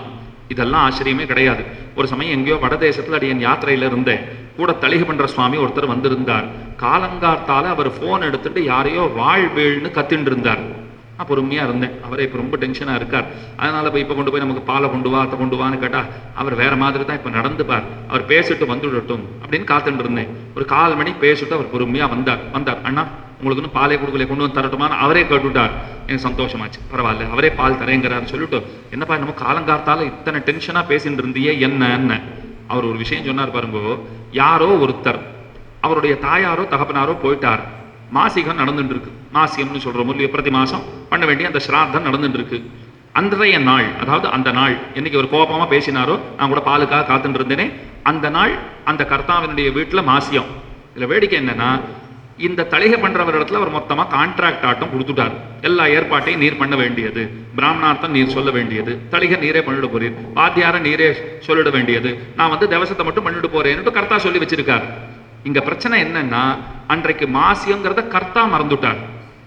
சாதாரணமா பிராமணார்த்தக்காரர் ஏமாத்துட்டார், தளிகை பண்றவர் ஏமாத்துட்டார், வாத்தியார் சுவாமி ஏமாத்துட்டார்னு கேள்விப்பட்டிருப்போம்.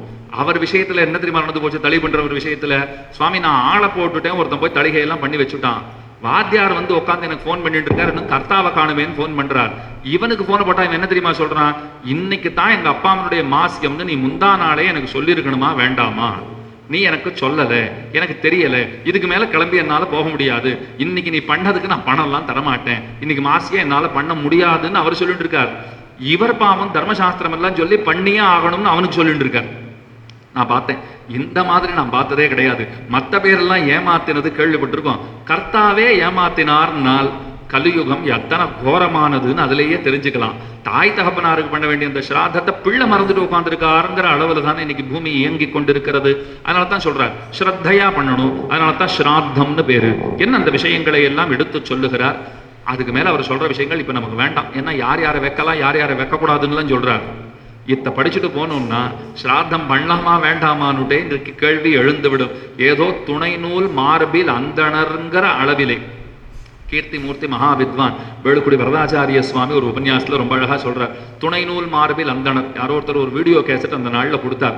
அது அவருடைய உபன்யாசம் அதுல இருந்தது. என்ன அழகா, எத்தனை அதுல ஒரு ஹாஸ்யத்தோட அந்த விஷயத்த சொல்றாரு தெரியுமா? துணை நூல் மார்பில் அந்தணர்னு ஏன் ஆழ்வார் பாடினார் அப்படின்னுட்டு அவர் சொல்றார். அது பேருக்கு மார்பில் தொங்கின்னு இருக்கு, துணை நூல் மார்பில் அந்தணர், அவ்வளவுதான். அது பேருக்கு அந்த பூநூல்ன்றது ஒண்ணு இருந்துட்டு இருக்கு அப்படின்னு சொல்லிட்டு அவர் அழகா எனக்கு இருக்கான்னு பாத்துக்கிறேன் அப்படிங்கிறார். அது நடுவுலையும் ஏன்னா அப்பப்போ பாருங்க, நம்ம உத்தரியத்தை கட்டும் போதோ அல்லது சட்டையை கட்டும் போதோ கண்டு போடுமோ இல்லையோ, அது வேடிக்கையா. அப்ப அதுக்கு மேல அவர் சொல்றார், பல பேர் சட்டையை கட்டும் போது சட்டையை கழட்டுறதுல இவர்களுக்கு நோக்கா இல்ல பூணூலையும் சேர்த்து கழட்டுறதுல நோக்கான்னே தெரியலங்கிறார். தெரியாம கண்டு போறதுங்கிறது விஷயம் வேற. ஆனா இவ கழட்டுற வேகத்தை பார்த்தா அது உடலோட சேர்த்து ஆத்மாவையே வெளியில தள்ளுற மாதிரி கழட்டுவா.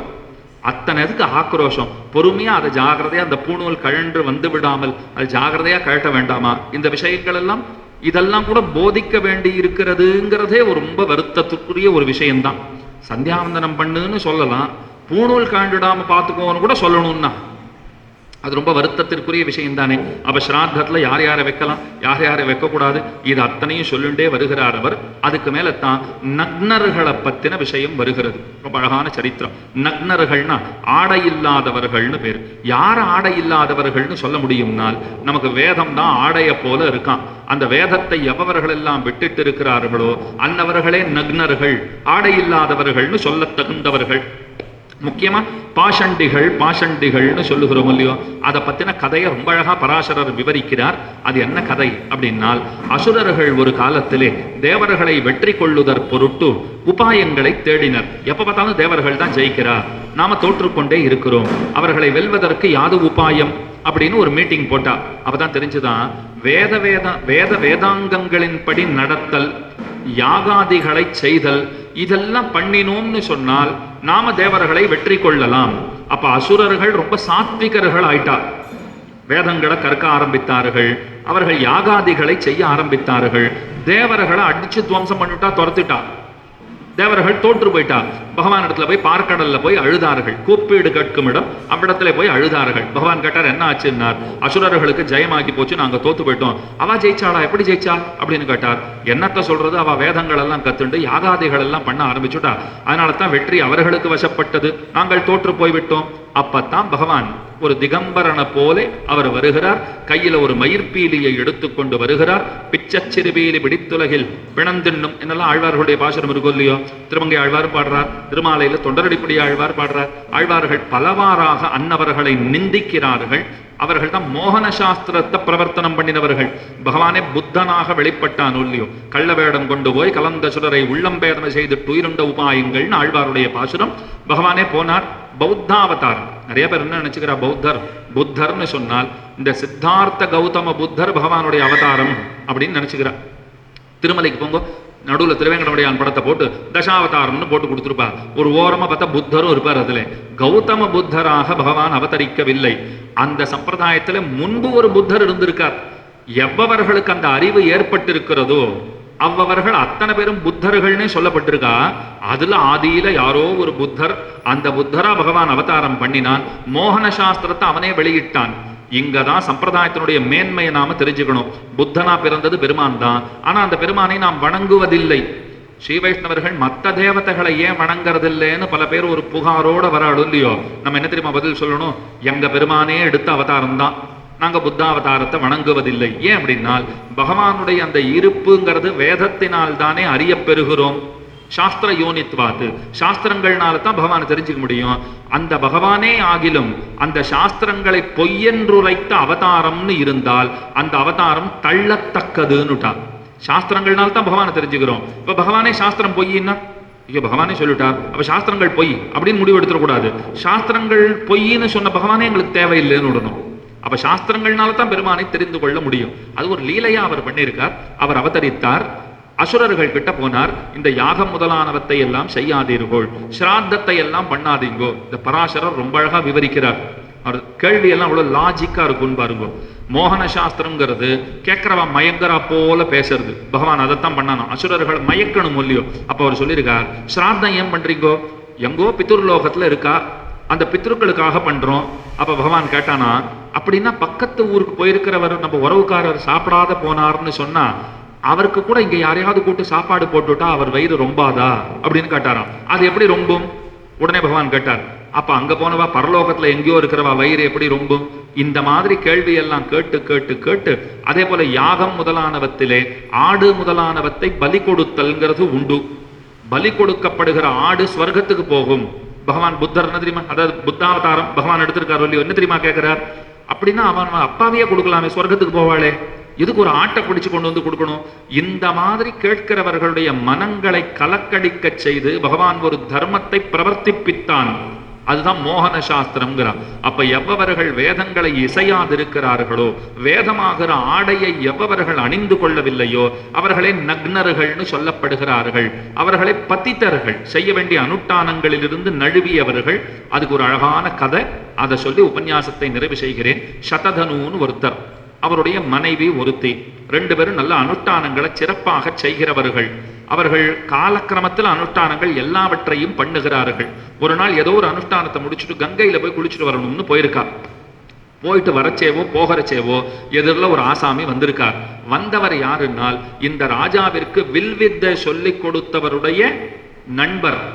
ஒரு பரிச்சயம் இருக்கு. இப்போ யாராவது தெரிஞ்சவா வந்துட்டா சௌக்கியமானு கேட்குறோம் இல்லையோ, நீங்க பார்த்துருக்கேன் உங்களை, நீங்க சௌக்கியமா இருக்கீங்களா அப்படின்னு ஒரு வார்த்தை கேட்குறோம் இல்லையோ, அதுல எத்தனை சிக்கல் இருக்குன்னு இந்த கதை சொல்லும்.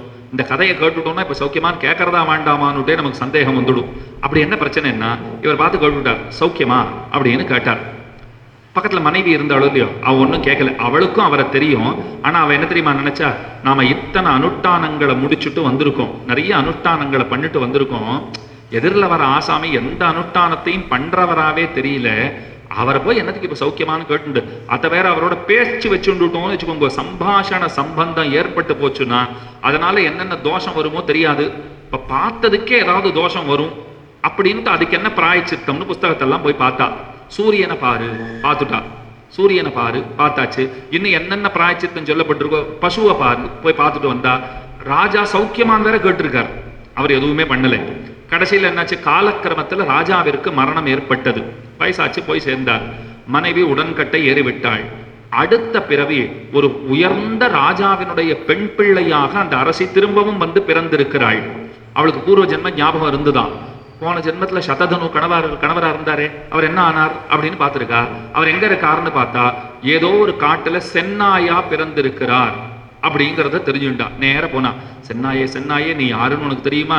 அது நான் சென்னாயிருக்கு. நீ சென்னாயெல்லாம் கிடையாது, போன ஜென்மத்துல நீ தான் கணவனா இருந்த. நான் பார் திரும்பவும் ஒரு இடத்துல அரசேளன் குமரியா பிறந்திருக்கேன், நீ இப்படி ஒரு விலங்கினமா பிறந்திருக்க. நான் மட்டும் ஏன் விலங்கினமா பிறந்தேன்? ஒரு நாள் ஒருத்தன் எதிர்க்க வந்தான், சௌக்கியமானு கேட்ட ஞாபகம் இருக்கா அப்படின்னு கேட்டா. ஐயோ ஆமா, நீ கூட அன்னைக்கு ஒன்றும் கேட்கல. நல்ல வேளை நான் கேட்கல, இப்ப பாரு உயர்ந்த ஜென்மா எனக்கு கிடைச்சிருக்கு, நீ கேட்டதுனால எப்படி ஆயிட்ட பாரு. உடனே அது பாவம் பட்னி இருந்து உசுர விட்டது. திரும்ப ஒரு நரியா பிறந்தது. திரும்பவும் இவ போறா, நீ நரி கிடையாதுங்கிறா. திரும்பவும் இன்னொரு விலங்கினமா பிறந்தது. திரும்ப காகமா பிறக்கிறது, ஓனாயா பிறக்கிறது, அதுக்கு மேல மயிலா பிறக்கிறது. கடைசி வரைக்கும் துரத்தி போய் சொல்லிட்டு வந்துட்டு இருக்கா, நீ வந்து சததனுவா இருந்த, அப்புறம் சென்னாயா வந்த, அப்புறம் நரியானே, ஓனாயானே, காகமானே, மயிலானே, இப்படிலாம் கடைசியில சொல்லிட்டு திரும்பவும் ஒரு ராஜகுமாரனாக அவன் பிறக்கிற வரையிலேயும் திரும்ப அவனுக்கு எடுத்து சொல்லி கடைசியில அவனையே அந்த அடுத்த ஜென்மாவிலே அவள் மனம் புரிந்தாள்ங்கிற சரித்திரத்தை சொல்லிட்டு, பதித்தர்களாக இருக்கிறவர்களுடைய எந்த உறவும் கொள்ளக்கூடாதுங்கிறார். இப்ப சௌக்கியமானு கேட்கறதா வேண்டாமான்னு ஒரு பெரிய சந்தேகம் நமக்கு வந்துவிடும். சௌக்கியமானு கேட்கறதா சௌக்கியம் போயிடுறது, கேட்டவருக்கு சௌக்கியம் போடுறது. கேட்டவர் யாரை கேட்டோமோ அவர் சௌக்கியமா ஆறாராங்கிறது இப்ப விசாரம் இல்லை. சௌக்கியமானு கேட்டா நம்ம சௌக்கியமே போடும் போல இருக்கேனால், இந்த கதையினுடைய தாற்பயம் என்ன? அனுஷ்டானங்களை இயன்ற அளவிற்கு விடாமல் செய்ய வேண்டும்ங்கிறது தான் தாற்பயம். அனுஷ்டானங்களை நாம விடக்கூடாதுங்கிற அந்த விஷயத்தை எடுத்து சொல்லுகிறார். சததனுவினுடைய கதையை சொல்லி இந்த அம்சத்தை அவர் பூர்த்தி பண்ணுகிறார். இந்த மூன்றாவது அம்சங்கிறது அடியன் கீழேயே சொன்னார் போலே, இல்லறத்தானுடைய தன்மைகள் என்ன, ஸ்ராத்தாதிகளை எப்படி செய்ய வேண்டும், இந்த விஷயங்களைத்தான் பறக்க பேசுகிறது. நாம் அடிப்படையில தெரிந்து கொள்ள வேண்டிய விஷயம், இவற்றையெல்லாம் நாம் தவறாமல் செய்ய வேண்டும், ஸ்ராத்தாதிகளை விடாமல் செய்ய வேண்டும், அனுஷ்டானங்களை விடக்கூடாது. எப்ப ஸ்ராத்தம் பண்ணணும்? 12லேருந்து 1:30 மணி வரைக்கும் அந்த குதப காலம்னு இருக்கே, அதுதான் அதற்கு ஏற்ற காலம். தௌஹித்திரன் இருக்கானா, பிராமணார்த்தத்துக்கு நீ ஆளை தேடவே வேண்டாம். பலாப்பழம் இருக்கா, இதெல்லாம் சொல்லுவா, பலாப்பழம் தௌஹித்திரன் இதெல்லாம் இருக்குன்னு சொன்னாலே ஸ்ராத்தமே பண்ணலாம்னே வச்சனமே உண்டு. அதெல்லாம் ரொம்ப ஸ்ரத்தையா பண்ணணும்னு சொல்லுகிறார். அப்ப மூன்றாவது அம்சத்தினுடைய நோக்கம்ங்கிறது அனுஷ்டானங்களை சரிவரச் செய்திடுகை என்பதை பற்றி அது பறக்க சொல்லுகிறது. கணவன்மார்களுக்கு அவர்கள் மனமுகந்த மனைவிமார்களாக பெண்டிர்கள் இருக்க வேண்டியது. பெண்டிர்களுக்கு எந்த குறையும் வாராத வண்ணம் கணவன்மார்கள் அவர்களை பார்த்து கொள்ள வேண்டியது. அப்படி இந்த விஷயங்களையும் எடுத்து சொல்லுகிறார். 4 வருணத்தார்களுக்கும் இருக்கிற கடமைகளை போதிக்கிறார். பல விஷயங்களை, அறப்பெரிய விஷயங்களை நமக்கு சுலபமாக சொல்ல வந்திருக்கிற இந்த புராண ரத்னத்திலே மூன்றாவது அம்சத்தை இவ்விடத்திலே வந்து பேச வேண்டும், இவ்விடத்திலே வந்து உபன்யசிக்க வேண்டும் என்பது வேதவேதாந்த வர்தினியினுடைய அந்த சபையினுடைய 157வது ஆண்டு. எத்தனை பெரிய பெரிய மகனீயர்கள் எல்லாம் அந்த சபையிலே பரீட்சை கொடுத்து அவர்கள் தங்களுக்கும் சபைக்கும் பெருமையை தேடி கொடுத்தும் அவர்கள் பெத்தும் கழித்திருக்கிறார்கள். அந்த உயர்ந்த ஒரு சபை நடத்துகின்ற இவ்விடத்திலே அதே போல எம்போபி சாரிட்டிஸும் சேர்ந்து கொண்டு இந்த நற்காரியத்தை இவ்விடத்திலே நடத்துகிறார்கள். 7 நாள்கள் ஸ்ரீவிஷ்ணு புராணத்தினுடைய அர்த்த விசேஷங்களை 7 பேர்களை கொண்டு இவ்விடத்திலே நடத்த வேண்டும்ங்கிற இந்த முடிவு, இந்த தீர்மானம், அது வரவேற்க தகுந்த தீர்மானம். இது ஒரு நல்ல தொடக்கமாக இருந்து மேன்மேலும் இது போன்ற பல நற்காரியங்கள் இவ்விடத்திலே தொடர்ச்சியாக உபன்யாச நிகழ்ச்சிகள் நடைபெற வேண்டும். நிறைய பேர் வரணும்னெல்லாம் நாங்கள் நடக்காத ஆசையெல்லாம் படுறதில்லை. வந்தவர்கள் தவறாமல் வருவதற்குரிய சக்தியை வந்தவர்களுக்கு கொடுக்க வேண்டும். எப்ப நடந்தாலும் இத்தனை பேர் இருக்கணும். அந்த சக்தியை வந்தவாளுக்கு பகவான் கொடுத்தாலே போதுமானது. வந்தவாழ்லையும் 10 பேர் வரலன்னு இல்லாமல் அவர்கள் தொடர்ச்சியாக வந்து கொண்டிருக்கிறார்கள். ஒரு காலக்ஷேப கோட்டிங்கிற போல தொடர்ச்சியா வந்துட்டு இருக்காங்கிற அளவில் சக்தியை கொடுத்தாலே போதும் என்று அதையே பிரார்த்தித்து கொண்டு ஏதோ அறிந்த அளவிலே கிடைத்த அவகாசத்திலே சில அர்த்தங்களை இவ்விடத்திலே விண்ணப்பித்த நடிகை குத்தம் குறைகள் மலிந்திருக்கும், அவத்தை பெரியோர் பொறுத்திட வேண்டும் என்று சவினயம் பிரார்த்தித்துக் கொண்டு அமைகிறேன். அடியேன். ஸ்ரீமதே ரம்யஜாமாத்ரு முனீந்திராய மகாத்மனே ஸ்ரீரங்கவாசினே பூயாத் நித்யஸ்ரீஹி நித்யமங்கலம்.